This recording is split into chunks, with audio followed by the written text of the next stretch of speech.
Hello, we're going live. We're at our real estate buyer seminar here in our office at 777 Brickell Ave. We're here with a group of potential buyers, and we have a forum and a panel over here. We're going to introduce ourselves in just a minute. Welcome, guys, and I'm really happy to share this with you. So I'm going to set this here. Trying to get everybody in there.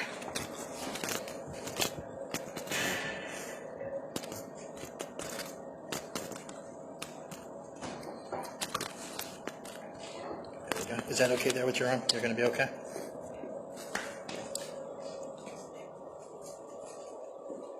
Okay. Welcome, everybody. I'm really happy to have you here. It's an honor.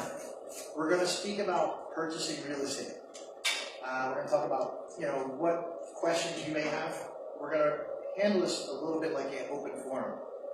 And I wanted to open it up. I want to introduce myself and everybody here on the panel with me. My name is Simonetta. I'm the founder of the Simonetta Group, Charles Miller Realty, and also the creator of Top Agent Academy, which is the first real apprenticeship for real estate, where I teach real estate to realtors nationwide through the internet and through shadowing and apprenticeship. So welcome. On our left here, we have Mike O'Donnell. He is a loan officer with Movement Mortgage, who I work with. He's a referral partner. Next to Mike, we have Robert Stock, who is one of the founding attorneys with Stock, Fulton & Kahn. Myself, who's here. And right here we have Mark McDonald, who is the area market leader for Movement Mortgage, who handles the state of Florida. So between the panel we have here, any question you could possibly have about real estate can be answered. Attorney, realtor, finance. The attorney also covers the title work, which will talk about liens and different things in the process of the property background, which he will explain as well. So before we start, do you guys have any questions?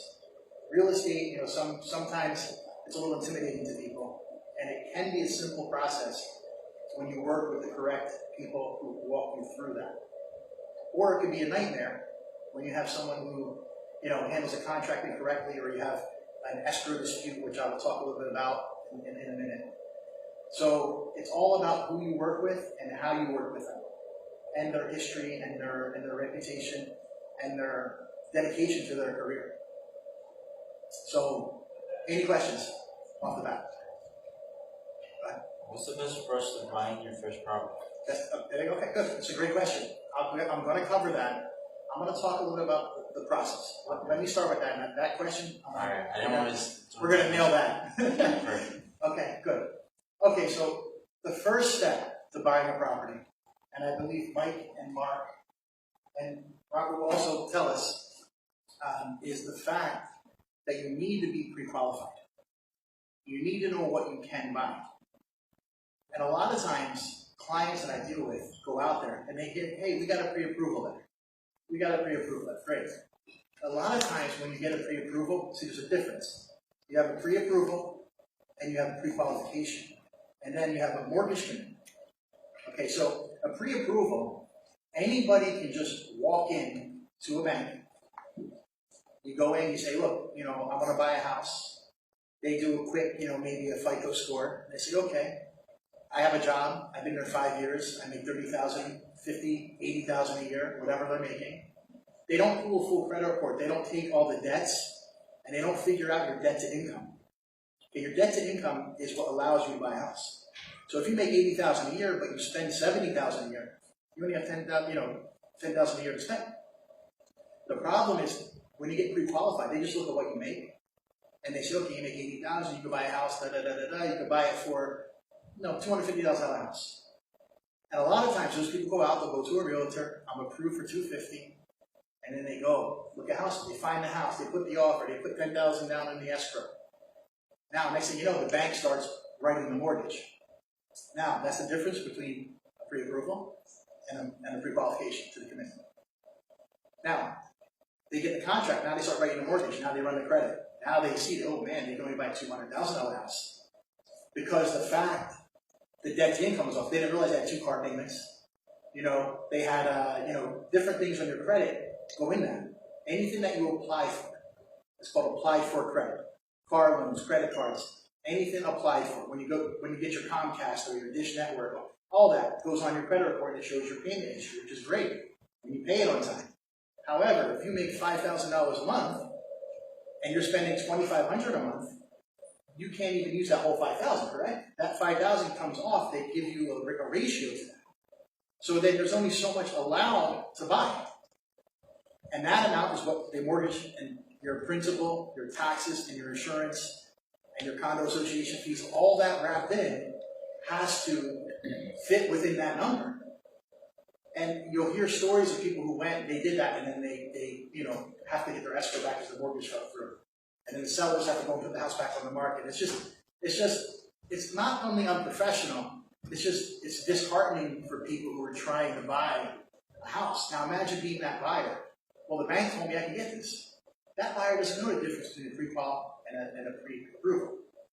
Now, I'm going to talk about pre-qualification. Do you guys have any questions about what a pre-approval is? No. Okay, so a pre-qualification, what these guys do, and this is why I refer them and work with them. We get the pre-qualification and a mortgage commitment, and I'm going to explain what that is. So you have a pre-qualification. When you apply for the mortgage, they take your pay stubs, they take your bank statements, they run your credit. They treat that application as if you have a contract already. So you're ran through, you're approved, and then you get a mortgage commitment. A mortgage commitment is as good as having cash in the bank. What's so great about that? In South Florida, about 60% of purchases are cash. If I'm a seller and you're making an offer on a house, and 3 other people are making offers on the house, one of them might be cash. Guess what? The 2 mortgage ones, if they're not competitive, are out the door. But when they see a mortgage commitment, you're already committed to it. The bank committed to you. All we need is an appraisal, make sure it's worth it, title commitment, that's clear, and the contract. And once that is all put together, you're closed. And you guys, how many days? On the average, 2 weeks. 2 weeks. So once you have a contract, you can close within 2 weeks. Literally. Now, we always go 30 days or sooner. But that's the difference between a mortgage qualification with a commitment and a pre-qualification. So that's step 1. Now, I know it sounds like daunting. It sounds like, oh my God, I got to do all this. You go onto my website at buy10x.com. You watch a short video. You go down to mortgage pre-approval. It takes you to Mike's page. You fill in your information. It tells you what documents to scan and upload. They'll call you the next day, and within 24 hours, we'll have that commitment. It's not that hard. It sounds bad. But technology today allows us like that.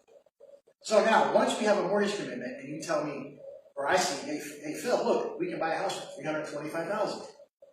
Okay, now we have a mortgage commitment. That's like you have the cash in the bank. Because when we make an offer and we put that commitment there, to that seller, it's a cash deal. Because you're committed to the money. If it's not a mortgage commitment, and just that pre-qualification, forget it. Because I do it. Some people want that. Some people have a lender and they just stand by it, and I keep my fingers crossed. A lot of times I'll actually turn the business away because I have systems in my business. I've been doing it so long. And when I meet somebody, I meet them, and everything's a system. I do one step at a time, and I educate them through the whole process. And when we get to the end, it's the most smooth transition. And I'll share a story with you in a minute of one I just wrote, and that's going to be finished. We'll close out August 1st. So the next step is now you're approved for $325,000. Okay, $325,000. The first thing we do is we sit down, and I work with clients 2 ways. I work with them face to face, and I also work with them online through video conference. Because I have clients in Canada and I have clients overseas that I never met physically. And they buy investment properties, and we do deals. We actually built friendships, and we haven't met physically. With today's technology, it's a beautiful thing. So I'll give the people the option, a video conference or a sit down to meet. At that time, we do a profile, and I find out everything that you want, that you don't want, that you like, that you don't like, what you can live with, and certain things that you can't live out. Like if somebody wants a pool, they gotta have a pool.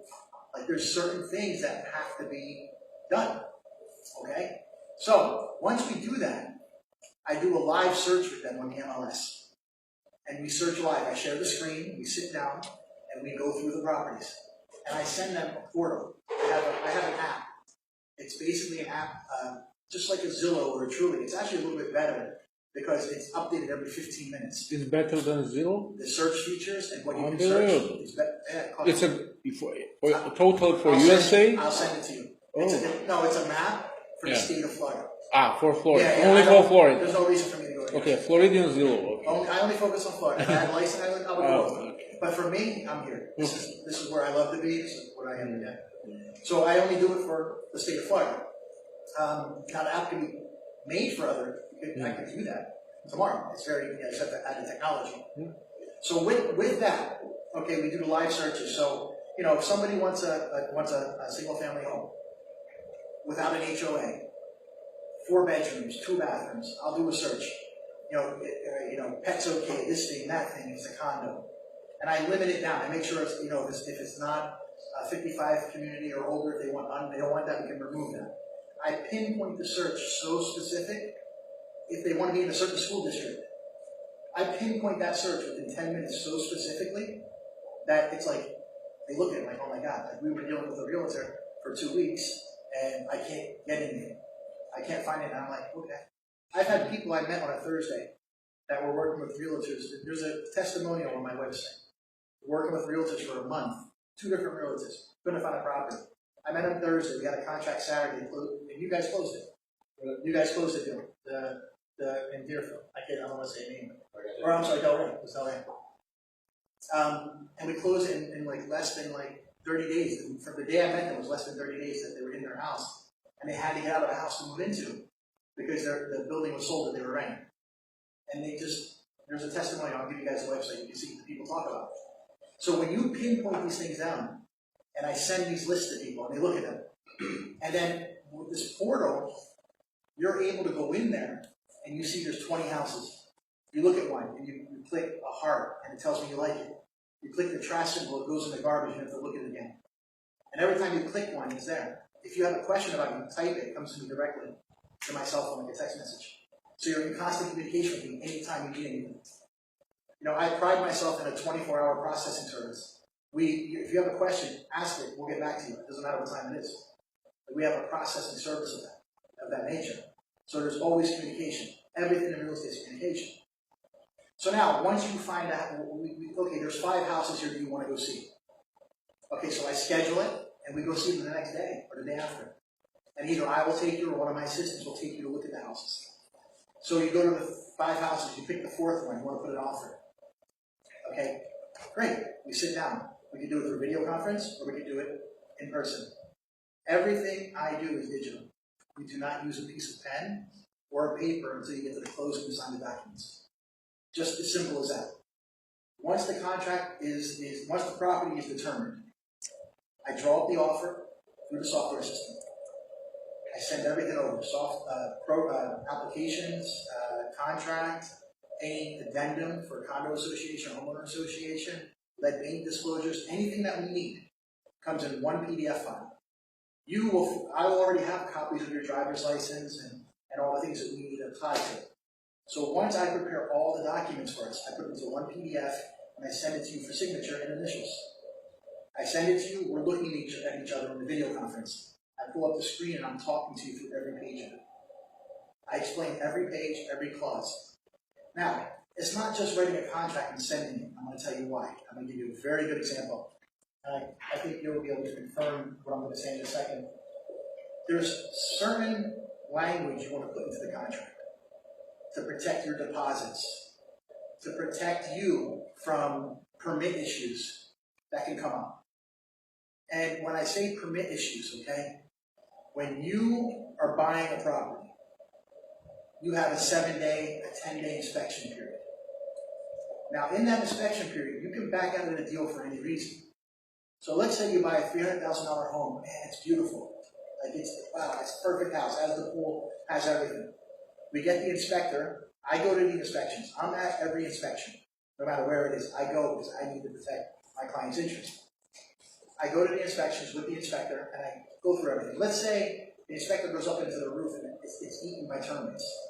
it's gone, like it needs to be replaced, $20,000. That's what an inspection's for. You go in, you have an inspection, you get your report, and it tells you everything it needs. Then you renegotiate. So if there's a $20,000 roof problem, so the owner's that's got to be worked out.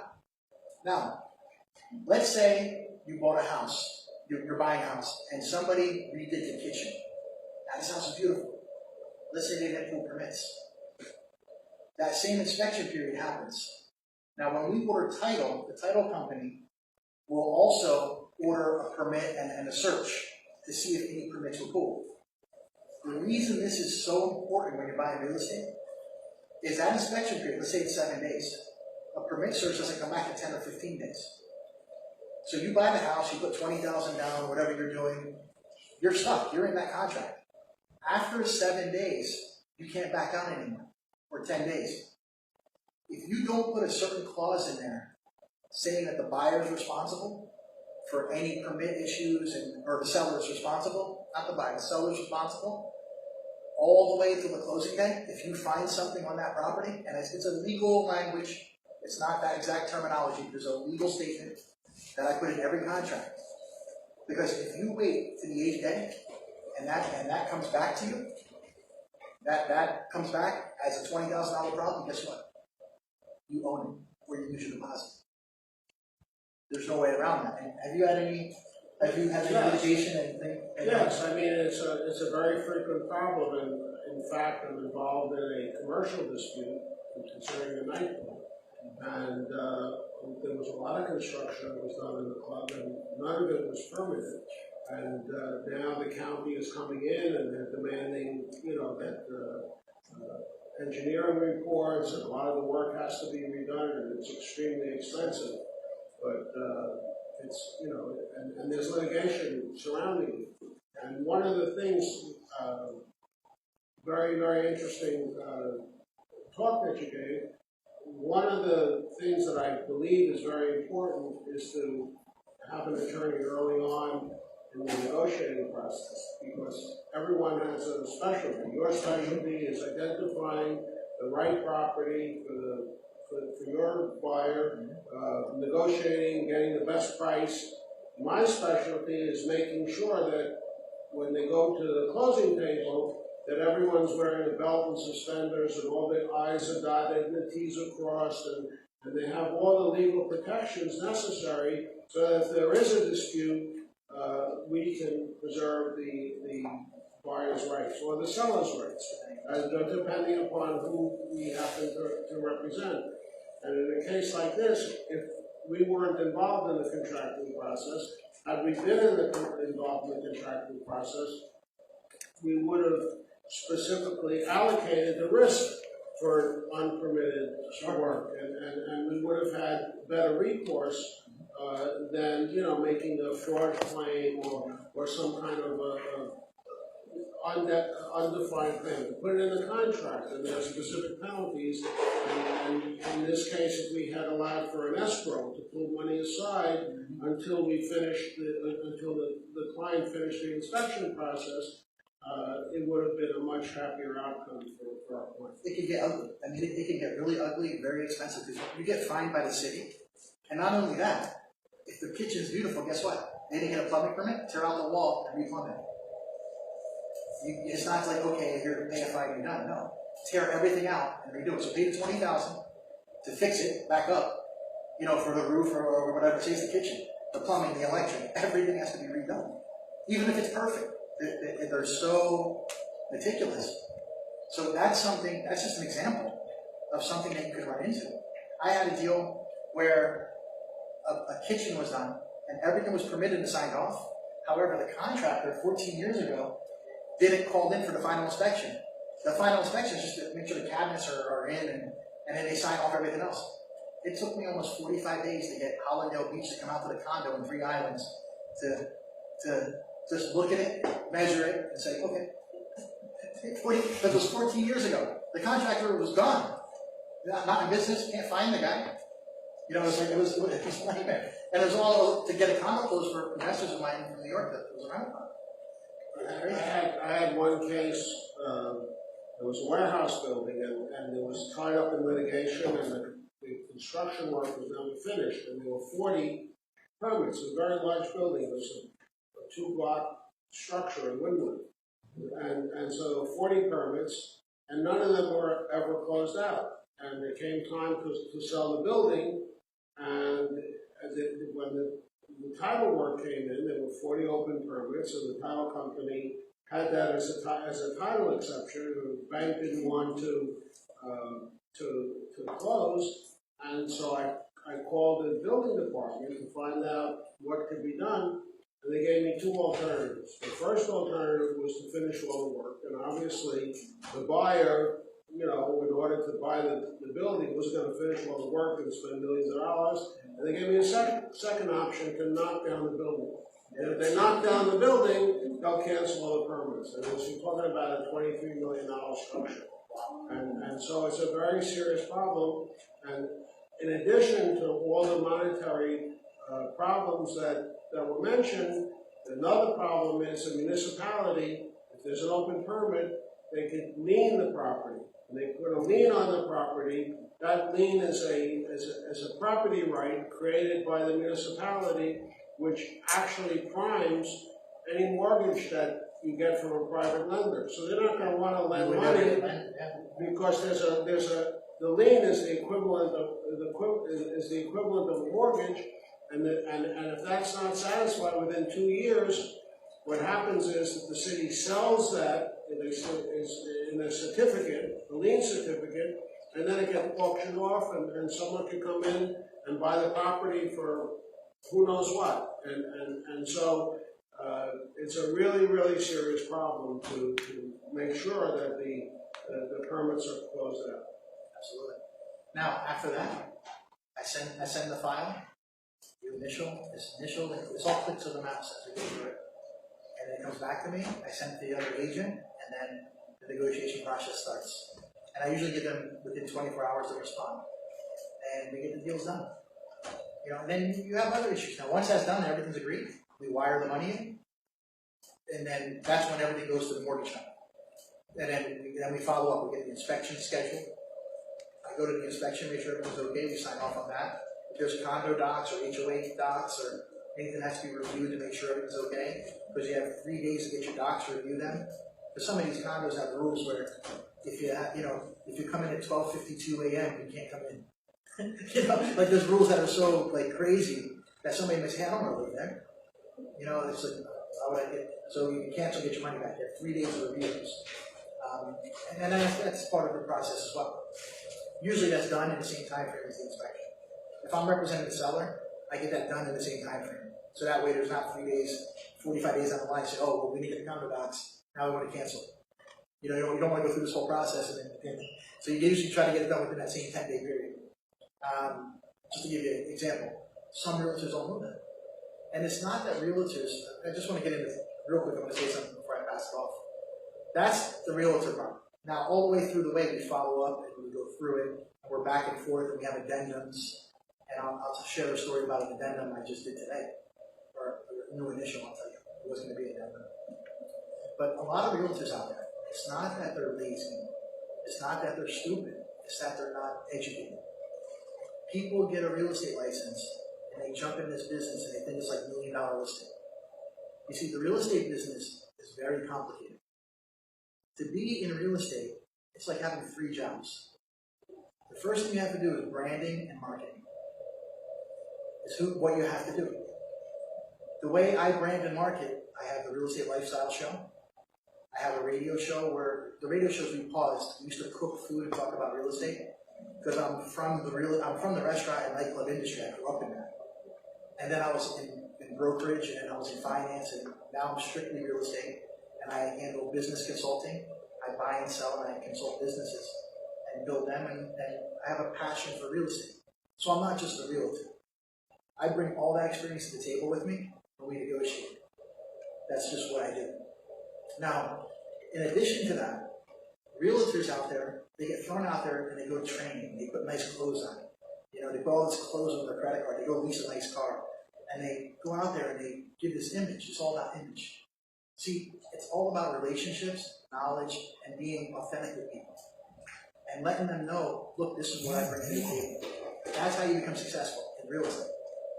Now, realtors out there, it's not that they don't want to help. They're doing everything they can that they know. There really isn't any training from it. Like, there's big companies out there and they give training and it's all this fluff and you go spend $500 for a weekend and you get there. So that led me to starting something called Top Agents Academy. Because I was so frustrated dealing with realtors, I was writing contracts for them because they didn't know how to write a contract. To put a deal together, I have a listing and they're sending me handwritten scratch off on a $700,000 property. I'm looking at this already. I've had them bring clients into my office and I type the contract and digitally sign everything right there and I send it to my clients who are out of town and it comes back as a contract. Because they didn't know how to write a contract, they didn't have the deposit amount, they didn't do the math right. And it's not that they're trying. I see in their eyes they're trying. You know, they don't want to ask the question, but I see that they're trying. And I try to like develop that in working with people. When I have a client, I share that with them, and I say, look, I have to submit this to another agent now. Here's some of the challenges. And I can't tell you how many times I have to call brokers because I can't get a hold of an agent, you know, or stuff like that. And it's frustrating. So when you deal with people in real estate, understand you have here and here. It's just like attorneys. I have attorneys that I can't get a hold of, like 3 days. And then you have attorneys that are cream of the crop, you know, the best companies. And that's why I work with certain partnerships and certain referral partners, because I only want to work with people who are the same quality. And I only treat my clients that way. See, when I deal with a client, I treat it like it's my own deal, my own money, my own problem, my own situation. And I commit to them. And if they're not committed to it, I can't deal with them. I turn people away. I just don't have the time to like take everybody. I can only work with people who are ready to go. And that's it. So when you deal with people in real estate out there, you can't just say, oh wow, that's the one, or just because your neighbor's a realtor and part-time they do real estate, they have 6 kids or something. You know, or you know, they work full-time at a doctor's office and part-time they try to do real estate. You can't do real estate part-time. I know they sell it and you can do it and you pay your license fees and get all that good stuff. But listen, what happens at 2 p.m. when there's a problem with the addendum or a problem with a contract date and that's to be done by 5 p.m. or you're out of contract? What do you do when you're working at the doctor's office? You know, you're legally liable. You can be liable. There's problems like that. So what I try to show people is it's a career. It's not something that is taken lightly. Everybody thinks I'll get a real estate license and make $1 million. It's probably the hardest industry I've ever been in. You know, it's hard. It's 3 businesses. It's branding and marketing, right? That's the first thing I started. Then it gets into sales. Because you have to sell. You got to be able to have empathy with people and know how to sell and show them what's right and wrong. And you can't do it for the money. You got to do it with integrity and authenticity. You have to be able to say, look, this house isn't, you got this, this, and this. It's only worth this. You know, well, I want this house. Wait a minute. I think I'm paying too much. You know, I have one person trying to get $40,000 over market. They're crazy. Can't happen. You know, it's not going to happen. I understand you put marble, and I know it's beautiful. The house is like so beautiful, but the house in the next town over in Parkland is worth $540. This house is worth $499 because it's in Tamarack. It's just not worth it. It's not going to go to the same school. It's not going to. It's just. I understand. Let's pick it up and move it. Now it's worth $540. It's just as much as I want to help them, I have to be honest with them. You know, I have to be honest with them. And I do a report. I give people a 40 or 60-page report. Every MLS statistic on that property, instantly. You want to look at this? You want to buy it? Here's every statistic. Here's what it's worth. That simple. Sellers, I do the same thing. And it's just done like that. Technology allows us to. And when you're buying real estate, you want to deal with somebody who's committed to you. Somebody who's going to invest their time in it for you. Work with you. Spend time. And really analyze and make that deal the best it can be. And that's the real estate side. I'm gonna stop now because I gave all the information, and I'm gonna let Mark. What is the third step? Oh, the third step. Yes. I want to know. The third step is really, it's basically like management and office and legal clerical. Okay. That's right. I didn't say the third step. Oh, okay, perfect. So you have the contract. Yes. Now you have to be an advisor on legal documentation. And you got to know what you can and can't talk about. I can't give legal advice. I can't tell them, certain things about how co-ops work over condos. I can't give in my advice, co-ops no good, or condos. I can't give that, because if I give advice and somebody buys something on that, and that advice isn't properly, or they misunderstood me, now I'm legally liable. I can lose my license. My license is so valuable to me, I can't give mortgage advice. It's even more than that. If you practice law without a license, it's criminal. Absolutely, absolutely. So now you got criminal penalties, and now you lose your real estate license, and where are you? Yes. And people do it every day. I mean, it's done every day. But it's not reported. This happens. There's so many nightmare stories I hear, and hearings. And I think FREC is now dedicating one day to that. Like, it's so much trouble that they're dedicating one day a week to those kind of positions. I just read an article on it. It's the same if you go to somebody that's practicing medicine who's going to perform an operation in their garage. Yeah. And they're going to medical school. And people take it lightly. But it really happens. I mean, every day in the Miami Herald, you read about someone that died in an unlicensed facility, and because they didn't check who they were trusting to work on their own body. Yeah. And unfortunately, it happens all the time. You have to check the credentials of the people you're dealing with. Very, very important. And that's the third step. I mean, that is so important. You don't have knowing what addendums you need. Because let me tell you another thing. I'll give you a perfect example for that, what I just went through. I have a Canadian client, bought a condo on the beach in Simonetta Beach. And the escrow came in. It was a $5,000 down until the inspection, and then they're going to put another deposit after to make sure everything's okay, and close like in 25 days. So the wire comes in, and the attorney handling the title is their friend from Canada who practices law in America. And I'm like, you sure you want to use that? Because I have a title company I work with, and this, that, the other thing. Okay, well, the wire comes in, the deposit's $5,000. The wire's $49.90 because the bank didn't know there was an intermediary fee from another bank for $10. Now, I don't know how it would hold up in the court for the $10. It's probably not a if material. the judge is really going to No, it's probably not a material. Right, but I'm saying that's technically a default on the contract. Now the title company never said anything. They sent me an escrow letter, $49.90, and just sent it to me. Now this is his friend that's supposed to be looking out for him. That is a title agent that is a lawyer out of Fort Lauderdale. And I'm like, you see the contract says $5,000. I'm thinking to myself, and this is your friend from Canada, and you just sent me a thing like nothing. Now I didn't catch that. Say I took the PDF and just sent it, like some realtors will do. I won't send something unless I read it. And I see $49.90. The first thing I do is I copy the lawyer and him and expose that, hey, look, you got to be in contract. We got 5 p.m. tomorrow. This has to be done. Now, I can't go and get $10. And I'm not making, you can't do it. Like, I can say there's $10, but legally you can't do that. I can't do it. It happens. I mean, I had a client that came to me today, and he bought a shopping center. And he made a deposit with the contract. He went through an inspection period. He found approximately $45,000 worth of defects to the structure. It was a large purchase. So the contract requires that the buyer, my client, waive any defects in writing in order for the contract to be called going hard, which means that the deposits paid are no longer refundable. So he, not being a lawyer and wanting to represent himself, wrote a waiver, and he said, I will proceed under the following conditions. I'll waive any defects. I'll I'll increase the deposit by double the deposit amount. And you agree to reduce the price by $45,000, and I will go hard.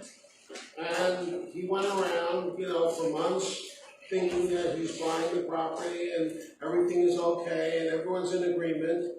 And when it came time to close, the seller said, what contract? He says, well, I waived everything. He said, yeah, but I didn't agree to lower the price. I never signed the waiver. I don't want to lower the price. You don't have a contract. The property is listed. and I've gotten higher offers than your price now, and I don't want to sell it to you anymore. And so now the two parties are in litigation. And the reason why that happened is because my client didn't hire a lawyer that would have told him, look, a contract is like a mirror. You know, when you look into a mirror, you see that what you look like. The contract that the buyer has to be the same as the contract that the seller has. That's called, in legal terms, the mirror image rule. So if he's going to execute a waiver, that waiver has to be agreed to by the seller as well. Otherwise, there's no meeting of the minds. So it's really important to have, you know, legal expertise to make sure that the contracts line up properly. So the solution to that was, I changed the first page of the contract, made the deposit $49.90, and the seller signed off on the buyer. So I said, look, I got a solution. They're all going back. I'm like, listen, solution. I called the agent, said, look, the deposit came through, it's minor. No judge is ever going to say they forfeited, they didn't get the contract. It was an honest error. So the seller agreed, and the seller, all I did was change his page. Seller initialed it, buyer initialed it, it's done. It's that simple to fix, but it's that dangerous not to. Because the house was on the market for like 2 days. There's no other units in the building for sale except the studio. It's right on the ocean. There's 4 buildings. You have 2 pools, 2 restaurants. I mean, it's an amazing building. It's called Horizons. Horizon, yeah. It's up there right next to it. There's the 4. Beautiful. I could have believed. The restaurants there, amazing. So I went over there, and the seller was only in the market. We got the place for $160. It's worth $175. So if the seller caught any wind, he could have used that and said, no, I don't want to sell it, and get another offer. We caught it just in the right time. You know, it was just really just a great deal. And I was worried about that because I know it's only $10, but technically it's a voiding of the contract. Well, I have to respectfully disagree with you. For a breach of a contract to break the deal, it has to be what's called a material breach. So the $10 is, given the scope of the sale, is not really a material breach. What you did is perfect. I mean, it's really good that everything is perfect, and this way you avoid any misunderstandings and you protect the buyer. So not in a situation where the seller says, aha, I found something, now I'm going to sell it to someone else and make more money, and I'm going to use this, and because when you get involved with lawyers, it's very expensive. So you want to dot your I's and cross your T's like you did, but in the real world, $10 is not going to be a material breach, but that's after you record. Yeah, that's many $5,000 months, and you get the decisions from judges and motions and pay mediators fees, and then it becomes a problem. So step 3 is trying to avoid all that. Yeah. So that's part of your job too. Like that's I'm trying to show the extensiveness of real estate. It's not just getting a license, hanging it somewhere, going to the beach all day, and trying to sell something. It's a profession. And the problem is a lot of people don't take it. It is a commitment. I mean, I work. I mean, if you see me work, look at my videos, Google my name, see what I do, the things I'm doing right now. You know, the events, the way I build groups of people to work with me. It's like an empire that I'm building around real estate, and I love it. Like I love the business. That's why I'm the best when I try to deal with people and they see what my value is at the table. That's me. That's what I do. So that's the real estate buying part. Now, once that contract, I send it out, and the contract comes back, and it's signed and everything's done, the money's in escrow, it's ready to go. This is when these guys take over, the finance. At that point, the finance take over, and then they order the title, which is the title search, and that's where we're going to go. So I want to let Mark go in and explain that, and talk about the mortgage side. So, you heard from Philip, he reduces your risk. And risk could be time issues, money, there's getting the right person. We deal in the finance world, we see a lot of real estate agents, especially in Southeast Florida. Everybody has a real estate license. And if you look at the average, realtors in general don't do more than 3 transactions in 1 year period of time. Now, when you're dealing with a complex process, and we counted it the other week, but it's 110 people that play a role in getting a home closed that has to do with financing. Almost 130 when a condo is involved to get the condo approval process. Compared to what happened prior to 2006, there was maybe 40 people that played a role in that.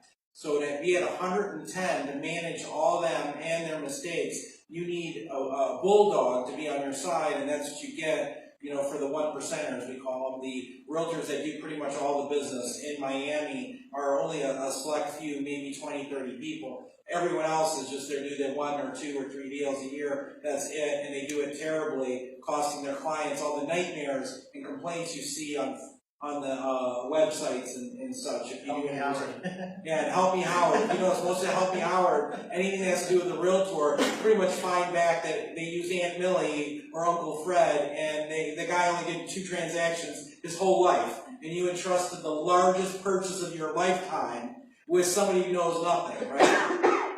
So managing those 110 some people, there's a certain lenders do it better than others, and one of the things that Mike and I and our team, why we do something extraordinary than anyone else, is we invest in all of our buyers that Philip and that are sent to us by spending all the time, energy, and money before you get a contract.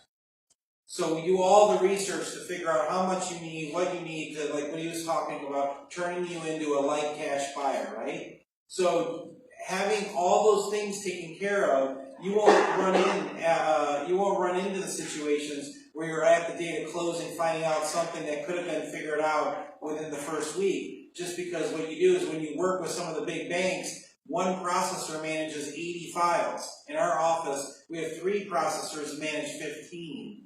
You see the difference of attentive detail? And you still get the awesome rates and the awesome, you know, low closing costs and all the other things that you would want from any of the other lenders out there. But you get the expertise to do a lot of that stuff in the front end, turning you into a cash buyer, giving a bulldog the ability to negotiate better for you, and then reduce the risk so you're not so stressed out along the whole process. And if you're a seller, and you're a seller even watching this, I mean, to have a buyer that's using our team to do it will reduce the risk of their time off the market, will reduce their risk of like getting ready to move, they got the movers, or maybe all packed up just to find out that the buyer can't close for another week to 2 weeks because they haven't figured it out. So, you know, that's one of the great things that Movement Mortgage does, what our team does is the upfront underwriting and put more resources to have, you know, to help the process go a lot smoother for you. Our appraisal panel, getting skilled individuals that know the market, that are local in each one of the areas that we service. That's another biggie. Because you can go to somebody else online, you can get one of those like super fast, super rocket mortgages, and they pull from a panel of appraisers that do very low quality because they're only getting paid a couple $100 maybe. And so then your appraisal comes in even lower because they don't do quality. Then you have to come up with the difference or lose a house, right? So then there's that portion of it. The other thing is down here in Southeast Florida is the most complex market to actually get a mortgage in because of the condo component. There's over 60,000 associations between Broward and Miami-Dade area, and being an expert in Florida Statute 718 is very critical to you not getting towards the end of the process where your security deposit's hard, where all the money that you spent for inspections, all these things are already spent, just to find out that the condo isn't approvable, right? So one of the things that we've been working on diligently to even help on the front end is pre-approving condos. So if you identify 3 or 4 condos that you like, we'll work on getting the condo questionnaires, we'll work on doing the front end part of the condo to figure out what you would be able to qualify for. If you're at 20% down, well, some of the condos will only allow 25. Are you 5% down? It's going to limit you more. Not every association is healthy enough. And there's all these questions that we can ask at the front end, so you're not far into the process spending money. Again, reducing your risk. The reason they do that is because the banks, you know, if the association doesn't have enough in reserves and there's a problem, it can affect the mortgage lien. Yep. So tell them so they understand. Yeah. Like, the reason you have to have a condo approved is just factors that can mess with the lien side of the. Well, normally an institutional lender is in first position to a condo assessment lien. The problem is, if the association is weak, they're gonna pass an assessment. And if they pass an assessment, that means the cost of carrying the condo is gonna increase, and that's gonna put the borrower in a position where they may not be able to pay the mortgage.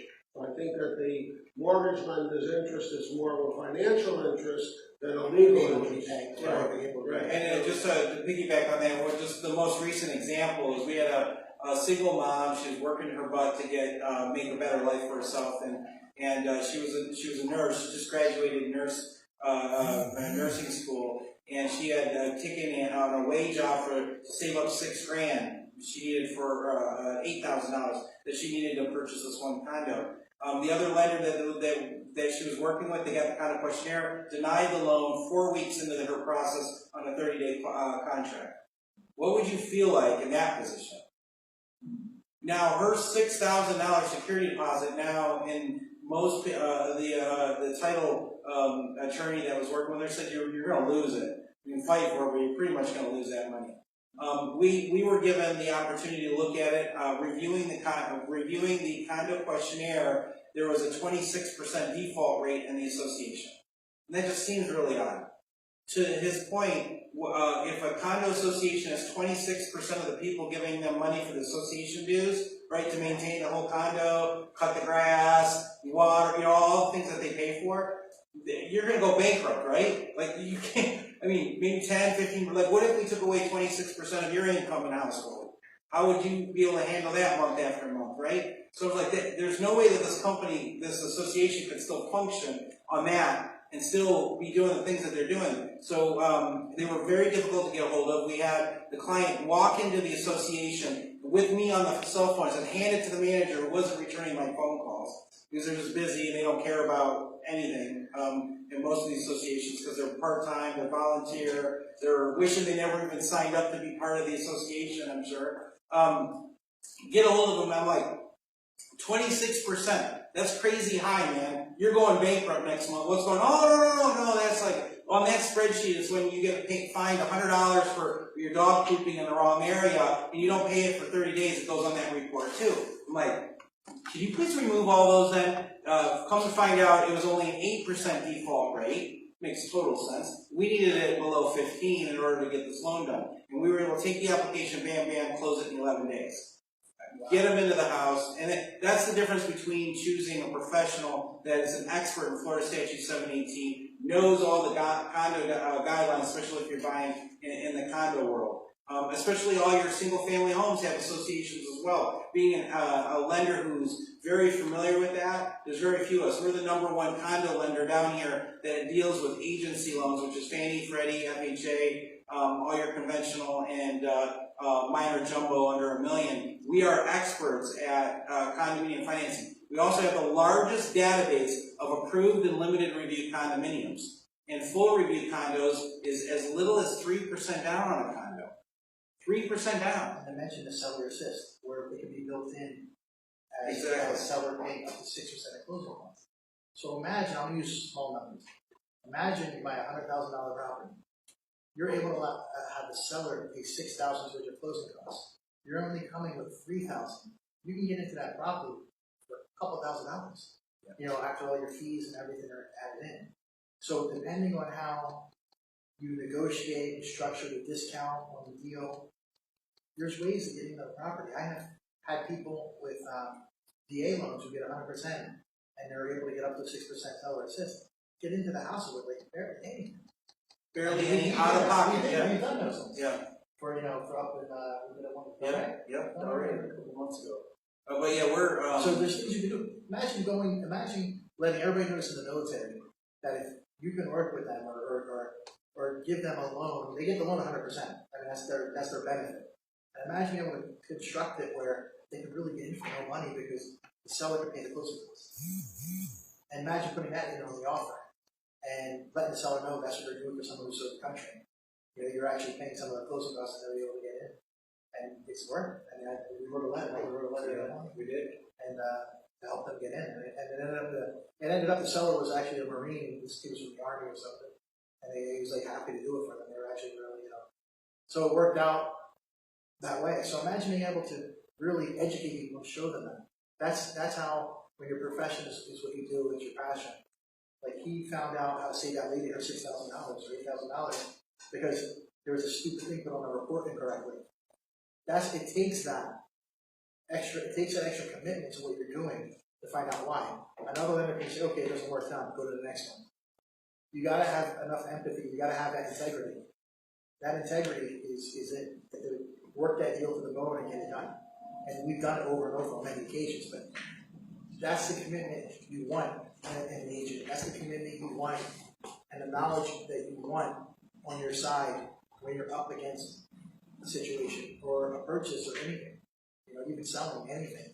You want people of that caliber to be able to represent you and put you in the best position possible. And imagine if you're working with someone like me and that agent doesn't know what they're doing. And that happens. Like, would you rather somebody like me, or would you rather somebody that has like no idea? Like, look at the team I have around me. This is the team I have around me. You want someone who's gonna like destroy that? I mean, look at this knowledge and everything that I bring to the table. Like, do they have a chance? And I've dealt nightclubs, restaurants, negotiating deals. I mean, there's so much coming to that table, and look at the force behind me.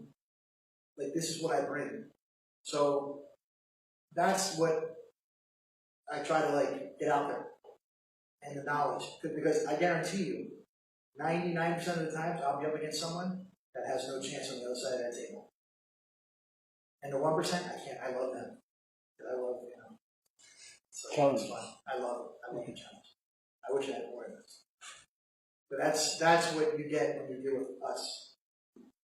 And so that's the fun. Yeah, and if you could, Mike could probably even touch on it, but where when you come to us, one of the things that we do with Philip or anybody is we run them through if there's any government programs that you could qualify for, Florida bond program, the MCC credit where you can get $2,000 rebate every year for the life of your loan if your income works that way, and then also the MAP program. But Mike, you can kind of just touch on some of the things that you do as soon as you take a client that you analyze.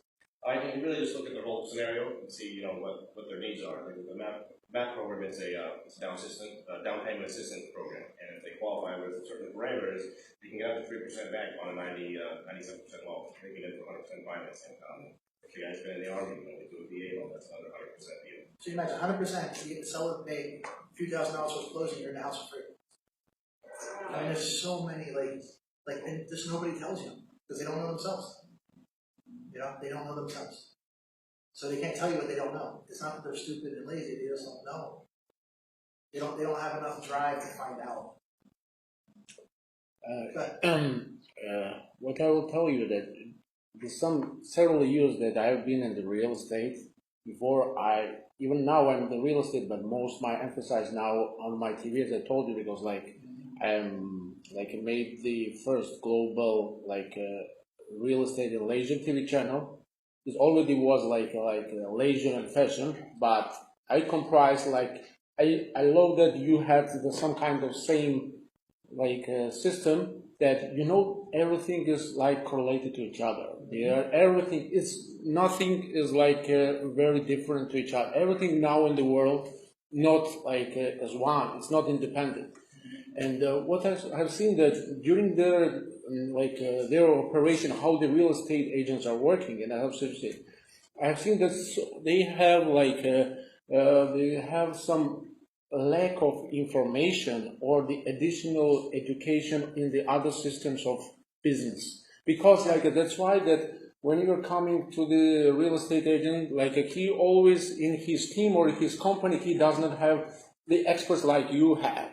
Where you have real estate agents and that's administrator and that's all. Well, you know what? Every day I get 12 calls from mortgage people and title companies trying to sell me something. Yeah. And you know what I say to them? I say, look, yeah, great, good pitch, whatever, take me to lunch, okay. And I tell them, I say, okay, I require two things. Mm-hmm. I require 2 referrals from you. Yeah. And if they go smooth, I'll start trusting all my clients. I never see them again. They were ashamed. They wear a nice suit. Oh, But I'm just saying, I'm not about talk. yeah. You know, I'm Deed about is your results. deed I'm about is the most getting best proof that. And it's not that I don't like them. I don't know them. But if you are going to come and offer me, I'm the greatest in the world, well, show me. And you know there are a lot of in the real estate. There are a lot of some kind of the agents. They are like always moving front back, and they are like crazy. I so sorry that I called them like they look like like mouses, like they're going and they are expressing too much energy, like they are exhausted. You know why? Yeah, They're frustrated. that's what I'm telling you. That internally they are very frustrated and they are like want to survive on something. I don't want to say any names of brokers. Yeah, the But same. all these big brokers, they have recruiting numbers. And they want to have agents that are paying X amount. If they have so many agents, the brokers profit. They don't care. They know you're going to sell because you're going to sell. But they know if they have 160 agents paying $130 a month, they can pay for that $8,000 office. And they can put so much in their pocket as a salary. And they can pay for this leader guy this, and this guy this. And if they rent that room to a mortgage guy and rent that room to a title company, they're profitable. Before they even sell a property. And see, that's wrong. Yeah, absolutely. And what happens is these people get caught up. And then they have people teaching and training them. Yeah, we have teachers, but those teachers can't sell. That's why they're teaching. They don't know how to sell. And this is what I ran into, because I started with a company. Now, I know this business all my life. I grew up in real estate, the nightclubs. I grew up in financing. All my family around me in Philadelphia. I grew up around this, so I know it. So when I walk into a room, I bring that with me. It's the knowledge. So what I'm trying to say is, all they do is pitch you, get you in, get you there, give you to a teacher who they pay peanuts to, who takes a piece of your deal to teach you out of a book that they don't even know how to do themselves. And I'm there. I'm like, what am I doing? You know, I closed my first deal in real estate in Florida. I closed my first deal. It was an $18,000 deal. I walked away with $11,000. They didn't do anything for me. And then after I walked away with $11,000, they went and they wrote a check, or they didn't write the check. They wired the money to the title company, the escrow money, and they charged me the $25 fee to wire it because they made a mistake and didn't write a check. And that was it. I walked out the door. I had the opportunity to go to Charles Ruttenberg. Charles Ruttenberg, Cynthia Benchik, my broker, is probably the most amazing broker I've dealt with. She does so much with the boards, and she's involved in all kinds of things. And she gave me an opportunity to open my own branch of my real estate office. And thankful to her, I'm where I am today, you know, as doing what I do. And it was the best move that I made. And then when I got into real estate, I was able to do my own thing. I started building my systems, my videos, my radio show. All because it's my passion, it's what I do. People need to see that. How else can I do it by building that brand, right?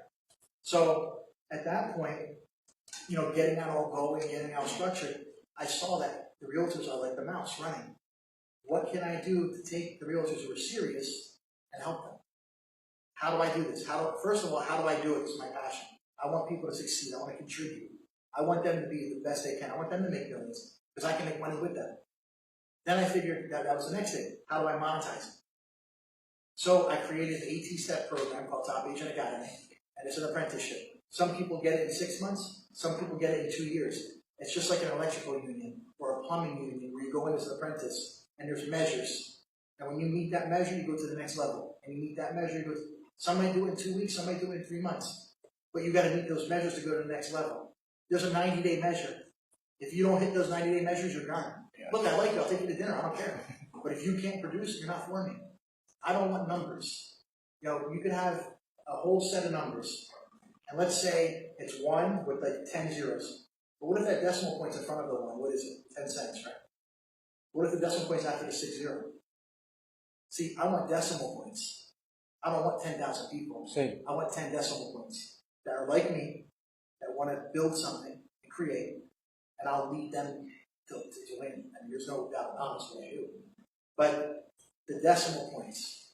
So that's the answer to the question about how the realtors are skirting. Yeah. If I could just let them know who I am, and if they're hungry and they want to eat, I'm going to take them. I'll take them right to it. But the hardest thing is, when 86% of realtors fail in 24 months, that's the average. It's the national average. So almost 9 out of 10 realtors who get in this business are gone in 24 months. And the poor people buying and selling get stuck in between. Because they get one or two of them here and they're like, oh my God, I'll never deal with a realtor again. Because they got this experience where it was like jumping off a bridge. And they get stuck in those people. So I figure, look, if I can take 10% of the people that are failing, that's 7 million people a year. If I can take 10% and teach them, what would that do to an industry?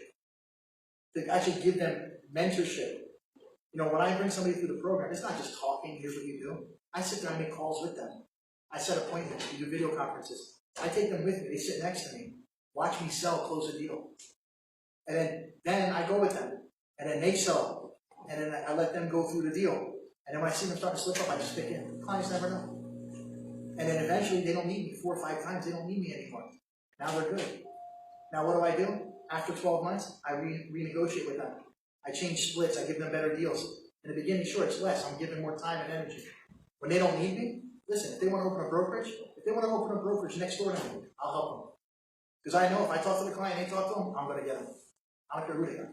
Plus, they have like some kind of laziness that to know more than what they know, and plus they have to show something to the client, to potential, but they can't show totally because when client is asking something, their reply is like a half of the 40% of total picture, and then after some kind of procedure, then real estate agent says, sorry, because you have to go there, you have to go there. Why you haven't told me before? You know, it's also they don't know. A lot of times they don't know. Yeah. And something comes up, and they have to tell you. Yeah. A lot of times. And there's some branding system. By the way, it's very important that the social system, like of the networking or something like this, it's very poor. That's why the problems. I am asking the real estate company how you are doing like your marketing, how you expose who you are. Like they're hiring some marketing company. This marketing company is doing something, but it's not even appropriate. Even we have like a realtors.org, yeah? Sure. Yeah, some real estate agents told me, and some clients overseas told me they are not so much in love with the quality of information, with the pictures and so on and so on. They have some kind of they are criticizing it, not in the 100%. That's why that a lot of the people who are also asking for some information, they have also problem who are like potential clients. They also don't know nothing, and they are looking on the website and what they have to do. Like they have to call to someone who is an agent, and they have to rely on someone they don't know. It means that it's not only the licensing. I don't know when someone is passing the license of the real estate, they think that they know everything. Yes, am I right? Yeah, that's the problem. But after that, they are failing. You see, those people will never get it. Yeah. That's because they're going to fail no matter what. It's only the people that want to expand. You can't. It's in any industry. Yeah. You know, anybody who thinks they know everything. Like, look, I learn every day. I learn from a guy on the street asking for money, and I learn from somebody who's a billionaire the same day. I give people that. You understand? I have empathy with people. I've been everywhere. I've seen everything. You understand? So Absolutely. I have empathy. When I look at somebody, I just be there, and I'll be present, and I figure out what's going on. And some people don't have that. Some people aren't able. They just think, okay, I'm a realtor. I'm going to dress up nice. I want to rent a Ferrari for you and take pictures. You know, that's what they, I mean, come on. You know, that's really like what you do. And you realize you don't do that. It's about authenticity. It's about integrity. I mean, my slogan is honesty, integrity, and service working for you. Yeah. And I live by that. Like, it's not even just real estate. If I'm opening up a cigar lounge, or I'm opening up a sandwich shop, or whatever I'm doing, that's what I bring to the table. And let me tell you something. People run because they're scared of that. The only people I want are the ones that come to me. I don't want the ones that are looking to get over it and looking to try to figure this out. Because I don't have time for it. And by the way, the client also doesn't have so much time to only, for example, they are coming to the real estate company who does not have like experts like you. And this company then, after some time, sending them, please find out, or we will help you to find out special mortgage company, special like banking, some stuff if you have like a very bad credit history. And then this client is crazy. He's also running like a rat. I had a client call me. 1 p.m. on Sunday, last Sunday. Yeah. Called me 1 p.m. in Homestead. Yeah. Had a property, fell through with the inspection. Yeah. Didn't want to deal with the realtor anymore because they just didn't know what they were doing. It came to me through a lead source, one of my buyer sources. I get text message. There's a lead. Like when somebody goes to Realtor.com, within 5 seconds they call them, and they say, you want to talk to an agent? Boom, they put them through my phone. So I talked to them at 1 p.m. Now it's just Sunday, I'm not doing anything. You know, it was Father's Day, didn't do anything. My son wasn't here, he's in Philadelphia. And I wasn't, Father's Day, whatever. So I get in the car and I drive down the Homestead. I'm like, whatever, I'll take a ride down the Homestead. I could tell the guy was serious, him and his wife. They have 4 children. We had a good. When I talk to somebody, it's an instant conversation. I'm authentic and I get to the bottom. I know if they're serious or not, I don't waste my time. So that's just how I roll. So I go down there, 7 p.m., we look at the house, 6-bedroom house, Homestead. It's a bank-owned property, listed at 329, blah, blah, blah, whatever, 379, whatever it was. We go, they got their deposit back the next day, called me and wants to put the offer. So I call them up, I put the offer, we did everything like I said, go move digital, send it. Offers in, and I go through a special service, because when it's bank owned, I go through special services online. It's not like a realtor. The realtor lists it, but the bank reviews it. Can't talk to the bank. It's like a nightmare. So you send it, we hit it like a low number, but I went back and forth like 6 times. Anyway, contract's done. Okay, so I have 1 phone call, 1 showing, contract's done. I tried to get his title, but he already had a title company, and he already had the mortgage company he was working with that he had a relationship with Wells Fargo Bank, who he banks with. So I tried to do all that. We almost got the title, but it was bank owned, and they already paid for the title. It was free. so sometimes some banks today don't even require title insurance. because they know. No, that's not the reason. They say we're a bank, we're worth $200 billion. Why do we need to get a title policy from a title company that's worth $5 million? Like the PNC, for instance, doesn't require a title policy. Wow. So there's a lot of changes in real estate because I think people are becoming more savvy, and with the technology that's available, people are starting to look at the different options that are available in terms of buying and selling real estate. And that's it. I mean, that's what it comes down to. It's how you deal with people. They're closing August 1st. The money got wired today. I'm waiting for the escrow letter coming tomorrow. We'll file it done. It's that simple. So. But that's what has happened with you. It's quite strange that this. They don't know. They just don't know. They don't know. It's a system, and you got to have the systems with checks and balances. I still do the old way. I have a clipboard, and I put the name, and I have everything I need to do, and a check mark, and the date goes on it. Everything. So I look in the morning at what I got to do. Boom, boom, boom, make my notes down. First thing I do. Then I make my prospecting calls. I do my calls. I call people. I call strangers. I get hung up on. I call somebody else. Listen, I saw your house. I can't understand why your house didn't sell. I know the area. I know it should sell. I get hung up on. I call them back. You know what I tell them? Let me tell you what I say to them. I say, listen, you hung up on me, and he'll start laughing or something. It's like, I'm so sick of you realtors. I go, listen. I go, if you want to learn how to play basketball, Michael Jordan calls you. Can you talk to him? And they start laughing. Yeah, sure. I go, Google my name. I'm Michael Jordan real estate. Why would you hang up on me? And right there it clicks. And then I say, I'm going to send you a report. This is what I do. My office is in Brickell, and I have it also in Fort Lauderdale. I have a radio show, a webcast, and we're setting up a reality show. I said, I'd love to have your story on it, see what we can do. I talk to them, and I take a shot. And I know I'm the best. I know there's nobody's going to beat me in what I do. And I truly believe that. I'm not trying to get arrogant or cocky. I truly believe you put me against anybody, I'm going to win. Because my focus is I'm going to get it or I'm going to die. It's just the way I live. And if I want it, I get it. If I don't want it, I won't get it. But once it happens that you can lose something. Once a client knows they have somebody like me with them, but you're not going to get everybody. I'm not for everybody. You know what I'm saying? I understand that. It's just a matter of communicating. And if I'm not, first of all, they may not be for me. Because look, if I'm dealing with somebody and they're shady, or I'm dealing with somebody and I see their character's off and I know they're going to try to squeeze all $50 out of something, I don't want the people around me. I don't want it. I don't need to feel that bad. I don't need it. And that when you have that energy and those people around you, I just don't want them. And that's it. So it's all about having confidence It's not ego, it's not, because listen, I'm the most laid back person. I see somebody in the street, I help them, I want everybody to be better off tomorrow. I have one goal, and I said this before. My goal is to go to bed better off than I was when I woke up. And better off isn't just like money. It isn't just, just gaining. It's, if I can help somebody who needs something. Because it's all about relationships.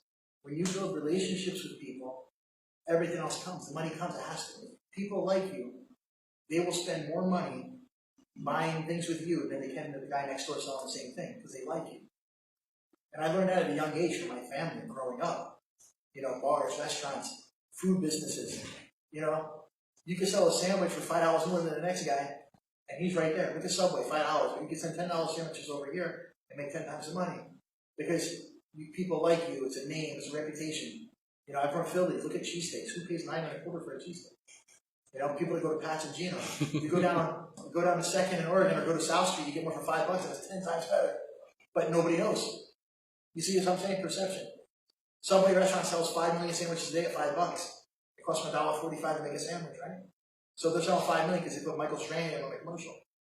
You get what it's all perception. Meanwhile, the guy that has a sandwich shop right next door that has the best sandwich in the town goes out of business because he can't market. You get what I'm saying? Absolutely. It's all perception. It's all how you deal with people, and that's what it comes down to. It's a mentality. It's not just real estate. It's not just deal. It's like anything. You live that way. And then that brings everything into you. So it's all about being authentic, and having integrity and just leaving people better off, man. That's what it is. And everybody I talk to, I just want to leave better off. Because then you start building relationships and loyalty. And when they know you're committed and you don't take chances, you don't do stupid things, people need people like that in their life, especially these days. Look at the world, man. So if you have people around you that are committed and educated and don't take chances and want to grow and help everybody grow around them, my way of doing that is helping people real estate, because I love it. It's helping people open a business. Clara's here. Clara came in.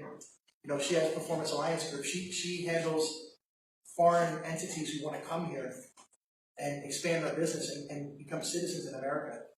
And I work with her on that. And like that, like helping somebody get to this country and get their kids educated here and have a better life. You see, it's not just about selling a house and making 20 grand on a commission. Don't get me wrong, I love it. Don't get me wrong, you need money to live, but money is only a tool. And until you realize that, like all these realtors trying to make 5 grand or doing something shady on a contract to make 10 grand, they don't understand. It's like, it's not just that 10 grand, because you're going to spend that and then you're not having any money next month. It's about building that relationship and growing with people. And things don't always work out. People sometimes, you trust people, sometimes it doesn't work out. So you just absolutely. I'm Robert Stock, and I'm the managing partner of a law firm. Our main office is in Aventura. The name of the firm is Stock, Folk & Kahn. We've been in business for 27 years. I'd like to tell you something first about my background, because we also take a very personal approach to the law that we practice. I came to the legal profession after having 17 years on Wall Street as an investment banker. I was highly successful on Wall Street. I decided to go to law school because I love the profession of law and legal reasoning and the legal process. And I became a lawyer and built a very dynamic and very diversified law firm. We have 9 lawyers. We focus our practice solely on business issues. We litigate in all of the state and federal courts and in bankruptcy court and in tribunals of arbitration. And we have a very, very significant transactional department where we do purchases and sales of businesses, commercial transactions of all types, and where we also do large real estate transactions and residential real estate transactions. We have a title company, which is foremost title and escrow, and the title company is primarily involved in doing residential closings. And one of the things that I was impressed with when Phil was speaking is the level of technology that's involved in his business. We've taken technology to the next level also in the title business. Everything that we do is technologically designed. We perform title searches online. We have online lien searches. We give access to our portals, to our buyers, to the sellers, to the brokers. So they're never in a position where they have to call up and hope that they get someone on the line.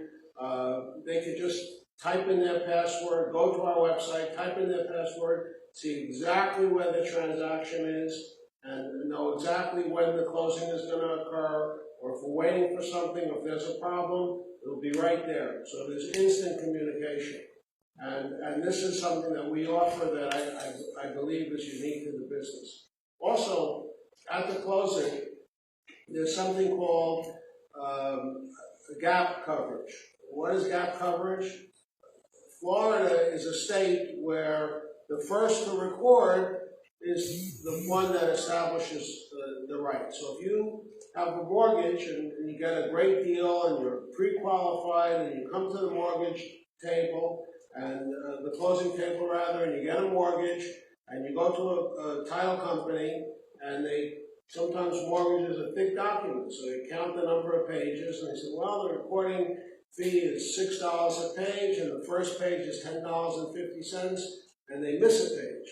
And they send in the check to the recorder, and the recorder adds up all the pages, and they say, oh, there's $6 short. Now, it's been laying on the recorder's desk for 3 or 4 days. Then they send it back to the title company.